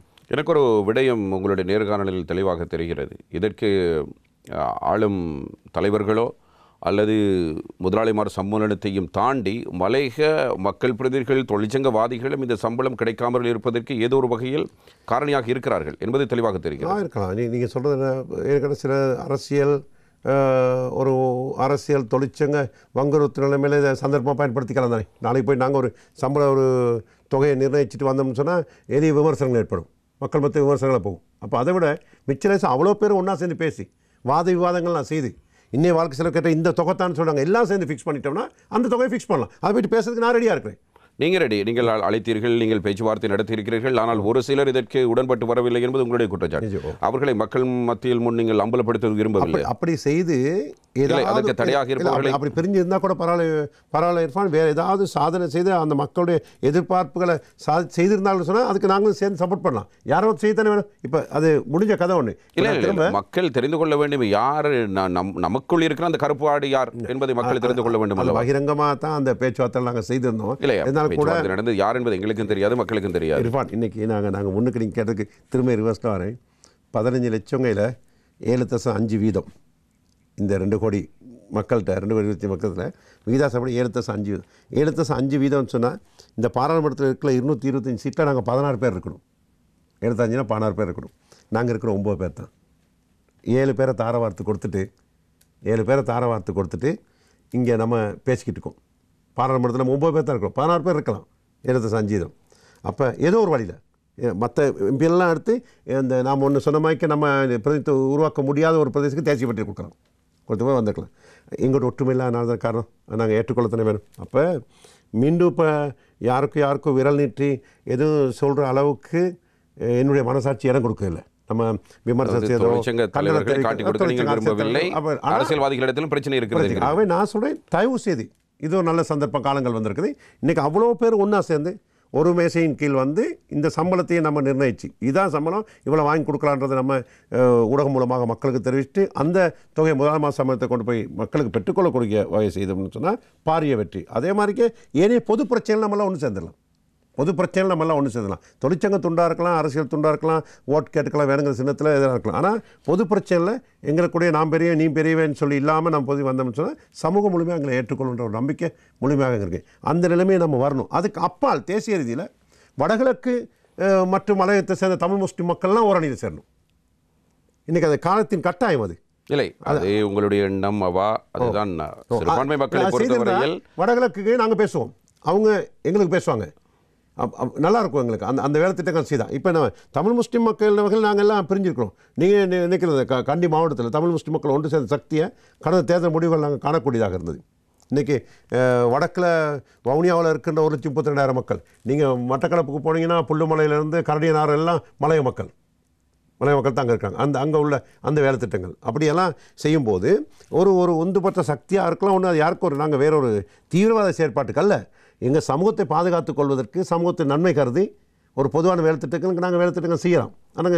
இல்லை, அரசியல் தலைமைகளிடத்திலும் ஒற்றுமை இல்லை, தொழிற்சங்க தலைவரிடத்திலும் ஒற்றுமை இல்லை, மக்களுடைய விடயங்கள் குறித்த ஒரு பூரண ஒரு வெளிப்படைத்தன்மை அவர்களிடம் இல்லை. இப்படி இருக்கும்போது மக்கள் என்ன யோசிப்பார்கள்? 16 இந்த எண்ணிக்கையில் என்ன இருக்கிறது? 9 இருந்தாலும் ஒன்று, 16 இருந்தாலும் ஒன்று, 2 இருந்தாலும் ஒன்று. அவர்களுக்கு தேவை வேலை செய்யக்கூடிய தலைமைகள். மக்கள் மத்தியில் இந்த விழிப்புணர்வு ஏற்படுறதுக்கு வாய்ப்பு இல்லை தானே? இப்படியான ஒரு நிலைமை இருந்தால் அதே நேரத்தில் பாராளுமன்றத்துக்கு வரும்போது விஷயம் தெரிஞ்சவங்க வரணும். விஷயம் தெரிஞ்சவர்கள் வந்து நான் சொன்ன சகலகலாம் வல்லவர்களாக தான் இருக்கணும். பாராளுமன்றத்துக்கு வரக்கூடியவர்கள் மலைய மக்கள் அப்படி யாரும் இதுவரை வரவில்லையா? இல்லை வந்திருக்கலாம். மலைய மக்களுடைய பிரதிநிதி அப்படி யாரும் இதுவரை வரவில்லை. மலைய மக்களுடைய பிரதிநிதி என்ற வகையில் இல்லை, அப்படி யாரும் இதுவரை வரவில்லையா? வந்திருக்கலாம், வர வேண்டும். நான் சொல்கிறேன் எதிர்காலத்தை பற்றி நான் சொல்கிறேன். எதிர்காலத்தில் வரணும். நான் உங்களை போன்ற சகலகலா வல்லவர்கள் இல்லை அப்படி நான் சொல்கிறேன். நான் பேசுவேன். நான் பார்லிமெண்ட்டில் எல்லாத்த விட கூடுதலான மொழி பேசக்கூடியவன். நான் நான் இது பண்ணி பேசிக்கிறேன். நான் சொல்கிறேன் இந்த மாதிரிக்கு நாங்கள் நிறைய பேர் என்னுடைய பேச்சுக்கு ஆதரவு கொடுத்து சப்போர்ட் பண்ணாங்களே சில விஷயங்கள் நாங்கள் பார்லிமெண்ட்டை வெற்றி கண்டுக்கலாம். நீங்கள் பேசுகிறது நியாயம்னு சொன்னால் நாங்கள் சப்போர்ட் பண்ண தர செய்து கொள்ள. ஆகவே நாங்கள் அந்த நிலைமைக்கு வந்து சட்டமாக்கப்படணும். இனிமேல் கொண்டு பேச்சுலையும் அன்சார்ட் இல்லாமல் நம்ம சட்டமாக்கி ஏனைய விடங்களை கெசட் பண்ணும்போது இந்த பெருந்தோட்ட காணிகளை கொடுக்கும்போது இந்த தொழிலாளர் கெசட் பண்ணியிருந்தா யாரும் வழக்கு போடும்போது அந்த அப்பாவை பாதிக்கப்படுற தொழிலாளி கெசட்டை கொண்டு போகலாமே, கவர்மெண்ட் கெசட்டை கோர்ட்ஸுக்கு கொண்டு போகலாமே. அப்போ கெசட் பண்ணிட வேண்டியது. கெசட் பண்ணி கொடுத்துட்டா பிரச்சனை முடியுது. கெசட் பண்ணாமல் இருக்கும்போது இப்போ டீடை கொண்டு போகுது, ஒப்பனை கொண்டு போகுது, இந்த டீட் பிள்ளை, இது அவர் கொடுத்த டீட், இது பிள்ளையான் டீட், இது இங்கே பதிஞ்சு இப்படி பிரச்சனைக்கு மூணு கொடுத்துக்கிட்டு இருக்கும். வர்த்தமானில் வெளியீட்டுக்கு டீடை கொடுத்துறாங்கன்னு சொன்னால் வர்த்தமானி வந்து ப்ரூஃபாக இருக்கும். வர்த்தமானிக்கு சேலஞ்ச் பண்ண முடியாது. அப்போ ஆகவே இந்த எதிர்காலத்தில் நம்ம எல்லாம் ஒன்றா சேர்ந்து வேலை திட்டங்களை செய்ய வேண்டிய நிலைமை இருக்குது. இன்றைக்கி எங்கள் மத்தியில் அமரர் சௌமுத்து ஆர்மூன் தொண்டமான் அவர்கள் இன்றைக்கி உயிரோடு இல்லை. அமரர் சந்திரசேகரன் அவர்கள் உயிரோடு இல்லை. இப்படிலாம் வேலாயுதம் அவர்கள் தொழிற்சங்கவாதியாக சிறுமையாக செயல்படுறாரு, அவர் இல்லை. அப்போ இன்றைக்கி இருக்கிற வந்து நாங்கள் தான் இருக்கிறோம். அப்போ நாங்கள் பொறுப்புக்கணும். இன்றைக்கி கௌரவ மனோகரேசன் அவர்கள் அல்லது திகாமரம் அவர்கள் அல்லது ராதாகிருஷ்ணன் அண்ணா அவர்கள் அல்லது நானாக இருக்கலாம், ஜீவன் தொண்டமாக இருக்கலாம், ரமேஷாக இருக்கலாம், வேலுக்குமாராக இருக்கலாம், அரவிந்தகுமார் இருக்கலாம். இந்த நாங்கள் இருக்கிறோம். நாங்கள் அவ்வளோ பேரும் பொறுப்பு கூற வேண்டியது. எதிர்கால சமூகத்துக்கு இன்றைக்கி நடக்கிற ஏதாவது ஒரு அசௌகரியங்களுக்கு காரணவாளியை நம்ம இருந்த முடியாது. ஆகவே நம்ம அனைவரும் ஒன்று சேர்ந்து இல்லை எங்களை போன்ற ஊடகங்களுக்கு வேலை வைத்து விட வேண்டும். 10 ஆண்டுகள் 20 ஆண்டுகள் இதே கேள்வியை திரும்ப உங்கோட்டு ஊடகத்துக்கே உங்களுக்குள்ள சேலஞ்ச் தெரியும். அரசியல் பிரச்சனைகளில் கடந்த காலங்கள் கசமான அனுபவங்கள் இருக்குது, பேச விரும்பலை. அப்போ அப்படி அதே மாதிரிக்கு இங்கே இந்த நாங்கள் வந்து முழுமையாக இது இன்றைக்கி மலை இளைஞர்கள் நல்லா படிச்சிருக்காங்க, தெளிவாக முடிவு எடுப்பாங்க. அவங்க தெளிவாக இருக்கா. அன்றைக்கி அந்த பழைய ட்ராமாலாம் போட்டு ஓட்டுவாங்களாம், எல்லாம் போட்டு ஏமாற்றியெல்லாம் செய்ய முடியாது. இன்றைக்கி மலையக இளைஞர்கள் தெளிவாக இருக்கின்றார்கள். இன்றைக்கி வாக்கு அடுத்த முறை பாராளுமன்ற பிரதிநிதித்துவம் யார் வடிவேல் சுரேஷ் வரணும்னு இல்லை, ஆனால் பிரதிநிதித்துவம் தர முடியாது. அதில் 2 MP வந்தால் அவர் தமிழ் MP, அது வடிவேல் சுரேஷ் வரணுன்ற ஒரு சட்டம் ஒன்றும் இல்லை. எங்களை பிரதிநிதித்துவம் அதுக்கு நம்ம சரியான ஒரு அடித்தளத்தை அமைச்சு வைக்க வேண்டிய ஒருவேளை நீங்கள் சொல்வதை போன்று மக்கள் வெளிப்படைந்த அடுத்த தேர்தலில் உங்களுக்கு வாக்களிக்காமல் விட்டால் நீங்கள் என்ன அந்த மக்களை பார்த்து சொல்வீர்கள்? இல்லை சந்தர்ப்பம் கொடுத்தர வேண்டும் மற்றவங்களுக்கு. இல்லை அவர்கள் வெளிப்படைந்து விட்டார்கள், அப்படி என்றால் வடிவேல் சுரேஷ் பொருத்தமில்லை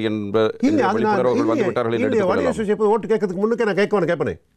ஏன் நான் கொஞ்சம் வித்தியாசம் மக்களுக்கு நான் கேட்கலாமா, நான் வேட்பாளர் ஆகலாமா, எந்த சின்னத்தில் கேட்கலாம்னு நான் கேட்பேன். நான் அவங்ககிட்ட கேட்டு தான் முடிவு எடுப்பேன். நான் வாக்கு எண்ணி முடியறதுக்கு முன்னுக்கு என்ன வாக்கை சொல்லிடுவேன் ஏற்பாளர்களே.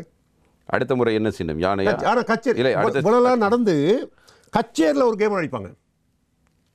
பாராளுமன்ற உறுப்பினர் எப்படி வென்று தோற்றிருக்கிறார்கள். நான் நினைக்கின்ற மதுரை மாவட்டத்தில் கடந்த காலங்களில் தமிழ் வென்று தோற்றிருக்கின்றார்கள். என்னும் போது செய்ய வேண்டிய வேலை திட்டங்கள் அங்கனைக்கு ஒரு போராட்டம் இருக்குது. அந்த இறுதி போராட்டம் வரைக்கும் இருந்தால் 2 தமிழ் எம்பியை கொண்டு வருவேன். அது மதுரை மாவட்ட மக்களுக்கும் எல்லாம் இறுதி கணக்கு இன்னும் வரைக்கும் நான் நிற்பேன். கச்சேரி கேட்டை மூடுவேன், சரியான திரும்ப ரீகவுண்ட் பண்ண சொல்லி. அப்படி செய்து இறுதி போராட்டம் வரைக்கும் வந்தால் நம்ம தமிழ் உறுப்பினரை கொண்டு வருவேன் பதிலில். ஆகவே மக்களுடைய ஒற்றுமை முழுமையாக இருக்குது, அவங்களோட ஆசீர்வாதம் இருக்குது. அதோடு சேர்ந்து எல்லாம் நடந்து முடிஞ்சு போன பிறகு அந்த கச்சேரியில் எங்களுடைய வாக்குகளுக்கு செய்கிற வேலை திட்டங்கள் மதுரை மாவட்டத்தில் பலதரப்பட்ட வேலை திட்டங்கள் நடக்கும். அங்கனைக்கும் சில கசப்பாக நடந்துக்கணும். நான் என்னை மறந்து செயற்பட்டு தான் இர்ஃபான் ரிசால்ட்ஸ் வரும். ரிசால்ட்ஸை சொல்ல வச்சு தான் நான் வெளியே வருவேன். இல்லை அப்படியெல்லாம் உறுதிப்படுத்திக் கொள்ளும். அது என் சமூக சம்மந்தப்பட்ட கடமை. அது வடிவேல் எம்பி ஆகணும் இல்லை, என் சமூகம், என் ரத்தம், என் தொப்புள் கொடி உறவுக்கு நான் எந்த நேரத்தில் என்னை அர்ப்பணித்து நான் வேலை செய்யறதுக்கு தயாராக இருப்பேன். ஆகவே அது எந்தமான பிரச்சனை. இந்த 16 பேர் கொண்டு வரத்துக்குரிய வேலை திட்டம் நாங்கள் செய்தோம்னு சொன்னால் இந்த ரத்தினபுரி, கேகாலை, தென்னியாய, கழுத்துறவாழ் மக்களை நாங்கள் காப்பாற்றிக்கலாம்.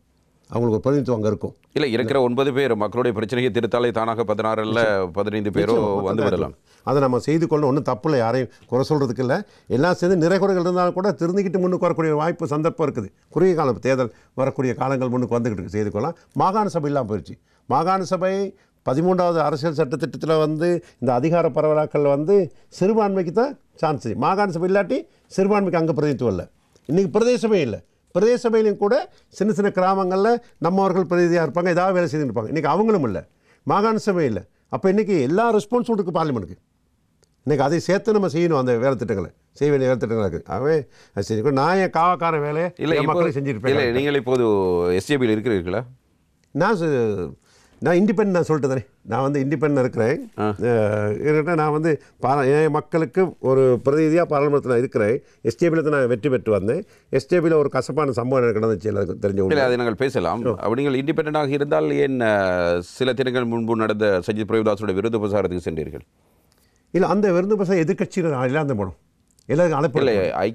ஐக்கிய பிரேமதாசனுடைய வாட்ஸ்அப் தகவல் என்னவாக இருந்தது? இல்லை, அதில் ஐக்கிய மக்கள் சக்தியை பிரதித்துவப்படுத்துகின்ற ஒரு எதிர்கட்சி அல்ல. எதிர்கட்சி ஏனைய கட்சிக்காரர்கள் வந்து எதிர்கட்சி இல்லை வராதுக்கு நான் அதில் வந்தவங்க நீங்கள் பார்த்து உங்களுடைய கட்சிக்காரர்கள் வரவில்லை. போட்டியில் உள்ளவங்க வந்ததுனாலே உங்களுடைய கட்சிக்காரர்கள் வரவில்லை.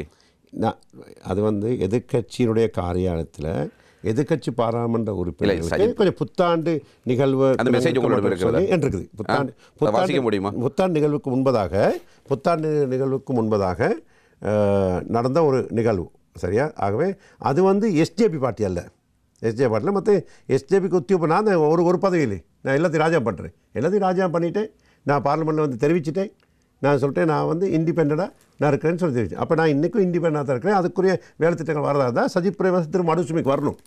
மறுசுமைக்கு வந்து பசரவாழ் மக்கள்கிட்ட மன்னிப்பு கேட்டு மீட்டிங் வச்சு பேசிட்டாருன்னா அப்புறம் அந்த மக்களோட அங்கீகாரத்தோடு நான் வரேன். நேற்று முன்தினமும் நான் கௌரவ சஜித் பிரேமதாஸ் தலைவருக்கு நான் சொன்னேன், நீங்கள் என்றைக்கு மீண்டும் என்னுடைய தேர்தல் தொகுதிக்கு வந்து என்னுடைய மக்கள் எங்களுக்கு மீட்டிங்கு வர நீங்கள் வர முடியாமல் போச்சோ அங்கே வந்து அந்த மக்கள்கிட்ட பேசி என்கிட்ட மன்னிப்பு கேட்டு எனக்கு அர்த்தம் இல்லை, என் மக்கள்கிட்ட சொல்லி பேசிட்ட பிறகு அப்புறம் மக்களோட அங்கீகாரத்தை நான் தீர்மானிக்கிறேன்னு சொல்லி இன்றைக்கு நான் வெளிப்படையாக நான் இது தேசிய இதுலேயே உங்களோட நேரம் கிடைத்தல அதில் எடுங்கள். என்ன நடந்தது மடல்சிப்பை? இல்லை, அந்த சஜித் பிரேமதாஸ் அவர்கள் மதுரை மாவட்டத்துக்கு விஜயம் செய்தார். மதிய இர்ஃபான் அவர்களே என்னுடைய தேர்தல் இருந்துச்சு வந்திருந்தார். அப்போ எனக்கும் ஒரு உத்தரவு பிறப்பிக்கப்பட்டது. என்னுடைய அப்போ என்னுடைய வைக்கும்போது அட்வான்ஸாக எக்ஸாம் நடந்துக்கிட்டு இருக்குது. 7 கல்வி உயர்தர பரீட்சை நடந்து கொண்டிருக்குது. அப்போ பசர நகரம் தான் பெரிய நகரம். ஆனால் அன்றைக்கி வைக்க முடியாது. அன்றைக்கி எல்லா இடமும் பாடசாலை 7 எக்ஸாம் சென்டர். மற்ற நீதிமன்றமும் இருக்குது. அன்றைக்கி கோர்ட்ஸ் டே. இவர் வாராரும் வேலை அன்றைக்கி ஒரு வியாழன் நல்ல வியாழக்கிழமை தான் வரும். அப்போ அன்றைக்கி வைக்க முடியாது. அப்போ போலீஸ் அங்கீகாரம் கொடுக்க மாட்டாங்க, நியாயமும் கூட. அடுத்த நகரம் இருக்குது லுணுகல். லுணுகல் நகரத்தில் வைக்கும்போது லுணுகல் நகரத்துலேயும் 7 சென்டர் ஒன்று இருக்குது, ஒரு பாடசாலை இருக்குது. அப்போ நாங்கள் லவுட் ஸ்பீக்கர்லாம் போட்டு டெஸ்ட் பண்ணி பார்த்தோம். வைக்க பாட்ட சத்தங்கள் அரசியல் கூட்டம் தெரிந்தால் அது டிஸ்டர்ப் ஆகிரும். எக்ஸாம் சென்டர் மடுசீமைன்னு ஒரு பிரதேசம் இருக்குது, அடுத்த டவுன். மடுசீமை நகரத்தில் வந்து அந்த பிரச்சனை இல்லை, ஸ்கூல்ஸும் பக்கத்தில் இல்லை, கோர்ட்ஸும் இல்லை, ஒன்றும் இல்லை. அப்போ அங்கே தான் போலீஸும் அங்கீகாரம் கொடுத்தாங்க. அப்போ அங்கே அட்டகாச முறையில் நாங்கள் கூட்டம் செஞ்சால் அவங்களுக்கு தெரியும். அந்த முறையில் நாங்கள் எங்களுடைய கலாச்சார அடிப்படையில் கூட்டங்கள் பண்ணுறோம். பசையில் பெரும்பான்மை மக்கள் இருக்கிறாங்க 50-50. லுணுகல டவுன்லேயும் 50-50 இருக்காங்க. அதிர்ஷ்டவசமாகவோ துரதிர்ஷ்டவசமாகவோ மடுசீமையில் 190% டவுன் மக்கள். நான் நினைக்கிறது காரணமாக இருக்கலாம்னு நினைக்கிறேன். அவரே வந்து காரணத்தை சொல்லியிருக்காங்க. அப்போ 90 நம்ம மக்கள் அதெல்லாம் பார்த்து அரேஞ்ச் பண்ணிக்கிட்டு இருந்தாங்க. மீட்டிங் இருக்குது. அவர் அன்றைக்கி முதல் நாள் அங்கே எல்லையில் தங்கியிருந்தார். அடுத்த நாள் மீட்டிங்க்கு நிறைய கால் பண்ணிக்கிட்டு வரேன்னு சொல்லிட்டு நாங்கள்லாம் தயார் பண்ணிக்கிட்டு இருக்கோம். 10 மணி போல் இடைவேளை வந்துட்டு சொல்கிறாரு, சுகமலாம் ஆயிடுச்சு, சார் சுகமலாம் இருக்குது, அதனால் மீட்டிங்க்கு வரலன்னு. இப்படின்னா சரி சார், நான் வர இடைவேளை உங்களை கூப்பிட்டு வரதுக்கு மக்களை பார்த்து கொண்டு இருக்கிறாங்க, நிறைய பேர் வந்திருக்காங்க, இந்த மக்கள் மற்றவங்களாம் வந்து பேசி கொண்டிருக்காங்க, மற்ற எம்பி சார் இடைவேளை வர சைடில் அந்த எனக்கு இந்த ட்ராவல் பண்ண கஷ்டமாக இருக்குது, மலைக்கு மத்தியில் கஷ்டமாக இருக்குது, வரதுக்கு வரேன் சுகமில்லாமல் போகிறோம். அப்போ நான் அவருடைய பாதுகாப்பு பிரிவுக்கு பேசிட்டு நான் பதில் ஹாஸ்பிட்டல் டைரக்டருக்கு பேசினேன். இவர் வைத்தியசாலை போவதாக சொன்னார். ஸோ மிச்சம் வருத்தமாக்கி சொன்னால் அவருடைய வாய்ஸ் எனக்கு பிடிக்கல. அப்போ நான் டக்குன்னு போலீஸ்லேயும் சொன்னாங்க அதே மாதிரிக்கு. அப்போ நான் பதில் வைத்தியசாலை அத்தியாவசியருக்கு பேசி சொன்னேன், ஆம்புலன்ஸ் அனுப்புங்க, எதுக்கு செலவுக்கு மற்றவங்க வந்து ஆம்புலன்ஸ் அனுப்புங்க, எங்கே நீ அனுப்ப என்ன அனுப்புன்னு கேட்டார். அப்போ நான் அவரையும் போலீஸ் பொறுப்பு அதிகாரி அவர்கிட்ட எம்எஸ்சி இன்சார்ஜையும் கோஆர்டினேட் பண்ணிவிட்டேன். போங்க, நானும் டக்குன்னு வரேன், நீங்கள் ஒரு வைத்தியசாலை கொண்டு போங்க, நானும் டக்குன்னு வரேன் அப்படின்னு சொல்லிட்டு இப்போ மக்கள் நிகழ்ச்சி நடந்து கொண்டு பார்த்து கொண்டிருக்காங்களே. அன்றைக்கி நான் கொஞ்சம் நின்றுட்டு கடைசியாக இறுதியான என்னுடைய பேச்சில் நான் அவர்கள் சொன்னேன், சரி அவருக்கு வர முடியாது சூழ்நிலை, அவருக்கு கோயிலுக்கு போயிட்டு அவருக்கு பூஜையும் கொடுத்துட்டு வந்தேன் பக்கத்தில், உடனே அப்படி போயிட்டார், அதனால் மன்னிச்சு கொள்ளுங்க. நான் கொஞ்சம் ஆவேசம் தானே, மக்கள் கோவம் வரதானே, மன்னிச்சு தொழில் இல்லை, நியாயம், சம்பளம் இல்லை, நியாயம். அன்றைக்கி சம்பளம் வேலை நாள் வேலைக்கு போகாமல் வந்துட்டாங்க. இது எல்லாமே என்ன தெரிஞ்சவன் முழுமையாக. நான் வெளிப்படையாக அவங்கள்ட்ட உண்மையாக தன்மை சொல்லிட்டு இதை நடந்துச்சு. அவர் வார என்ன இடவில் வந்துட்டு போயிட்டார். சோமலன் சொல்கிறாரு, நான் அவர் பார்க்க போகிறேன், தயவுசெய்து மன்னிச்சு கொள்ளுங்க அப்படின்னு சொல்லிவிட்டு மீட்டிங்கை நான் மற்றவங்களாம் பேசியிருந்தாங்க, நாங்களும் பேசி இதை முடிச்சுட்டு நான் போனேன். மக்கள் சந்தோஷம் போய் நான் திருவா எங்கே போனேன், பதில் ஹாஸ்பிட்டல் போனேன். பதில் ஹாஸ்பிட்டல் போயிட்டு ஹாஸ்பிட்டலில் கேட்க டாக்டர் சொன்னால் வரலையே, ஒருத்தர் கால் பண்ணலையே, கண்டிப்பாக சொன்னாங்க அப்படின்னு சொல்லி பார்க்கும்போது டெலிஃபோனில் அவர் லைவில் வெளிப்படையில் ஒரு பேசிக்கிட்டு இருக்கார். அதே நேரத்தில் வெளிவந்து பேசி கொண்டிருக்கிறாரு. அப்போ அது நான் ஒரு என் மக்களை ஏமாற்ற யாரும் ஏற்றுக்கொள்ள எவராக இருந்தாலும் சரி, அது அவராக இருக்கலாம், வேறு எவராகவும் இருக்கலாம். என் மக்கள் வேலை இழந்து தொழிலை இழந்து கஷ்டப்பட்டு நான் சொன்ன மாதிரிக்கு மறுசும் வந்து ரோபருக்கு ஒரு பாரிய தூரம் போக்குவரத்து பிரச்சனைகள் மத்தியிலலாம் எனக்கு அன்பு பாசமும் தான் இருக்கு. என் மக்கள் வராமல் நீங்களே மேமாற்றப்பட்டு விட்டீர்கள், உங்களுடைய மக்களுமே மாற்றப்பட்டு. ஆமாம், என்னோடய அழைப்பை ஏற்று வர்றதுக்கு எனக்கு அப்படின்னா அதுக்கு நியாயம் கொண்டு இருக்கணும். அப்படின்னா அவர் ஹாஸ்பிட்டலில் இருந்தாருன்னா சரி, அல்லது அவர் கொழும்புக்கு சரி வந்திருந்தாருன்னா மறந்து இருக்கிறதுக்கு பிரச்சனை நாங்கள் ஏற்றுக்கொண்டிருக்கலாம். அதே மாவட்டத்தில் அதே பிரதேசத்தில் பெரும்பான்மை மக்கள் கூடுதலாக வாழ்கின்ற இன்னொரு பிரதேசத்தில் போயிட்டு அவர் மீட்டிங் பேசியதான் என்னுடைய மனசு எப்படி இல்லை, உங்களுடைய மக்கள் உங்களை கேட்பார், நீங்கள் பொய் சொல்கிறீர்கள், அவர் அந்த இடத்துல பேசிக்கொண்டு என்னுடைய அழைப்பேற்று அவர் இன்னைக்கு இருக்க வாழ்க்கை செலவோட தொழிலை இழந்துட்டு வந்துட்டாங்க. அப்போ என்ன தாய்மார் 165 விதமான பெண்கள், அப்போ என்ன தாய்மார் என்ன நம்பி அங்கனைக்கு வந்ததில் யாராவது ஏற்றுக்கொள்ள முடியாது, அது மன்னிக்கிடமே இல்லை. அப்போ நான் சொன்னேன், அப்போ எனக்கு இனிமேல் இந்த கட்சி இருக்க வேண்டிய அவசியமே கிடையாது. நம்ம வந்தவன் நான், எங்கள் மக்கள் வாக்குனால தான் பதில் எஸ்ஜேபி வெத்துச்சு. தமிழ் மக்கள் முஸ்லீம் மக்களாட்ட எஸ்ஜேபி இல்லை, எங்கள் மக்கள் தான் கூடுதலாக வாக்களிச்சுதாங்க. அப்போ வரல. அப்போ நான் பகிரங்கமாக தெரிவிச்சிருந்தேன், நான் அரசாங்கத்தை விட்டு கட்சியை விட்டுலாம் போகிறதா இருந்தால் அன்றைக்கு அரண் ஃப்ரெண்டோட சேர்ந்து போயிருப்பேன். அரண் ஃப்ரெண்டு மனுஷனான போக்கில் நானும் சேர்ந்து மறைய கூப்பிட்டாரு, கூப்பிட்டு போய் தான் நான் அமைச்சராக இருப்பேன், கேபினட் இருப்பேன். ஆனால் அந்த நேரத்தில் நான் என் மக்களோட மனசு நிலைமை என்னன்னு எனக்கு தெரியும். அன்றைக்கி நாட்டு நிலைமை என்ன அறிஞ்சு தெரியும். கோட்டாபே எனக்கு ஜனாதிபதி, கோட்டாபே ஜனாதிபதி இருக்கக்குள்ள நான் போயிட்டு அமைச்சருக்கு இல்லாத என் மக்களுக்கு துரோகி ஆகிடுவேன். நான் இருக்கல, நான் போயிருப்பேன், அப்படின்னா போயிருக்கலாம். நான் உடனடியாக அனைத்து எஸ்டிவிலேருந்து இந்த நிமிஷம் வரைக்கும் நான் விலகையெல்லாம் ராஜினாமா பண்ணிவிட்டு நான் இருந்தேன். அப்போ எனக்கு பல டெலிஃபோன் கால்கள், பல அமைச்சர் எம்பி எல்லாம் வீட்டுக்கு வரவும், அங்கே வரவும், இங்கே வரும் பிரச்சனை வந்து என்னை தேடி வந்தாங்க, பேசினாங்க, சைத்தல் கண்டு பேசினார், என்ன பிரச்சனை. நான் நீங்கள் செஞ்ச வேலை அது பிள்ளையான வேலை ஒன்று, நீங்கள் செஞ்சு அங்கே போய் பேசினீங்க. நான் இப்போ உங்களுக்கு என்ன சொன்னிருப்பான் அதை அப்படியே அவருக்கு சொன்னேன். நான் இப்போ சொன்னது அவ்வளோத்தையும் அவருக்கும் சொன்னேன். ஆக இதுக்கு எனக்கு மனுப்பு ஏற்றுக்கொள்ள முடியாது. நீங்கள் ஒரு இளம் தலைவர் நல்லா இருக்கணும், நீங்கள் ஜனாதிபதி நாங்கள் விரும்பணும். நீங்கள் என்னையே மாற்ற பரவாயில்ல, தனிப்படுறதில்லை. என் மக்கள் அன்றைக்கி வந்தவங்க பாசத்தோட ஆசையோட மாலை கட்டிக்கிட்டு வந்து பிரயோஜனம் இல்லை, அவர்கள் ஏற்பட்ட பாதிப்பு கொண்டு மன உளைச்சல் அடுத்தது வாழ்வாதார பிரச்சனை. நீங்கள் மக்கள் ஆக மிக மோசமான வேதனைக்குரிய விட ஒன்று. அப்போ அவரே அங்கே நான் என்னட்டு தனியாக பேசாங்க, நீங்கள் வாங்க பாசத்தை ஒதுக்கி மனுஷனுக்கு அந்த இடத்துக்கு வாங்க.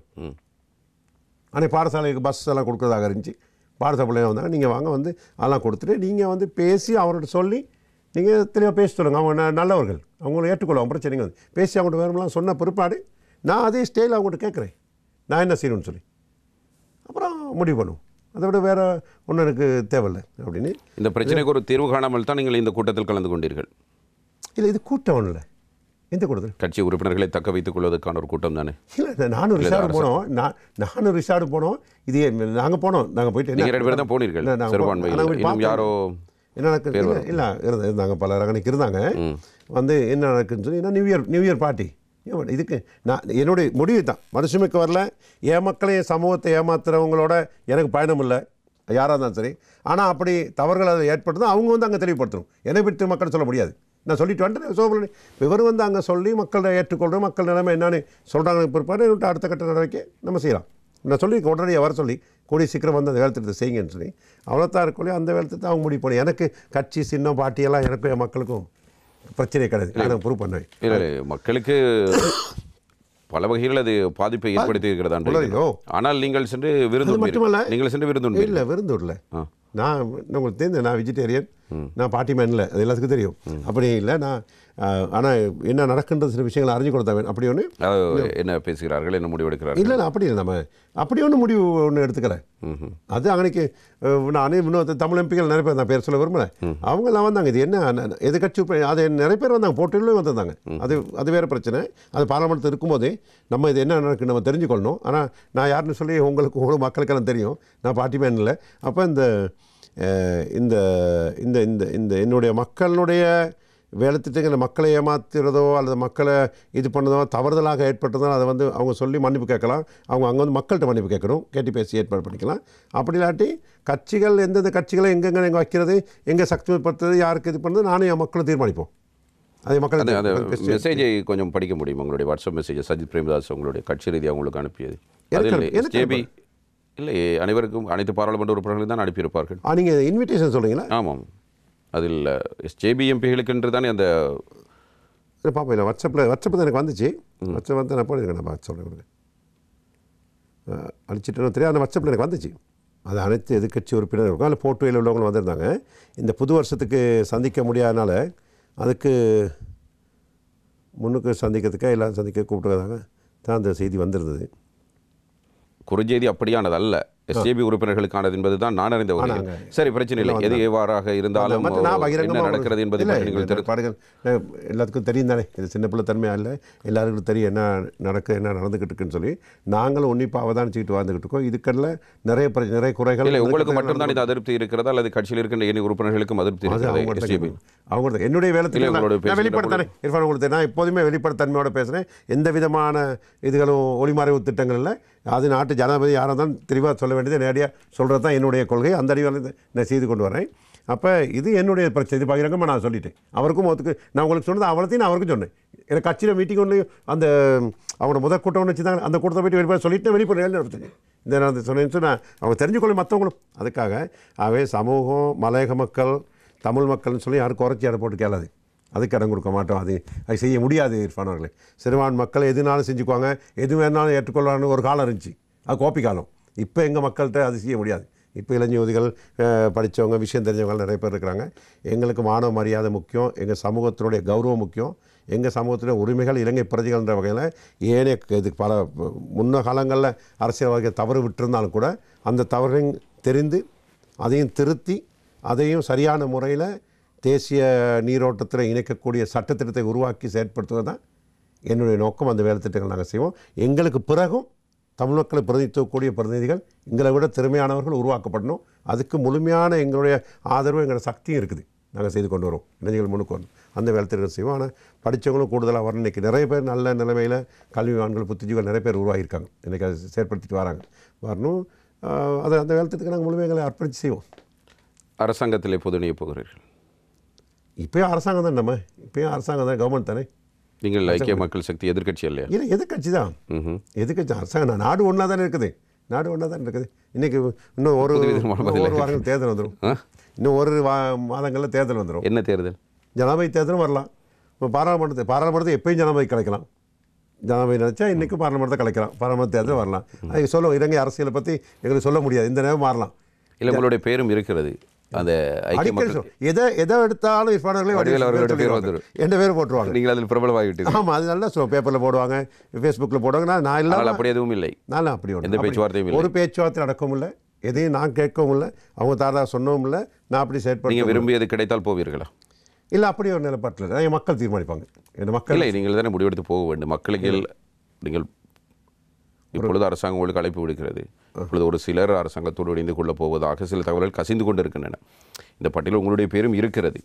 நீங்கள் போவீர்களா, மாட்டீர்களா? இர்ஃபான், இந்த அழைப்பு எனக்கு முன்னுக்கே வந்தது. அப்படின்னா அவர் அருண்ஃபேண்ட் அவர்கள் இணையும் போது எனக்கு நேரடியாக ஜனாதிபதி அழைப்பு. மக்கள் பிரதமந்திரியாக இருக்கணும், நேரடியாக எனக்கு அழைப்பு வர சொல்லி பிறந்தோட்ட கைத்தொழில் அமைச்சு எடுக்க சொன்னாங்க. நிறைய பேர் நான் போய் எங்களோட ஏரியா எல்லாம் மீட்டிங் வச்சு. என்னுடைய அணுகுமுறை வேறு. மக்கள் ஏற்றுக்கொள்ளவில்லை, ஒருத்தர் ஏற்றுக்கொள்ள. அதுவும் நான் படித்தேன். அது வந்து நான் சொன்னேன். இப்போது மக்களுடைய மனநிலையில் கொஞ்சம் மாற்றம். நான் அப்படி பார்க்கல.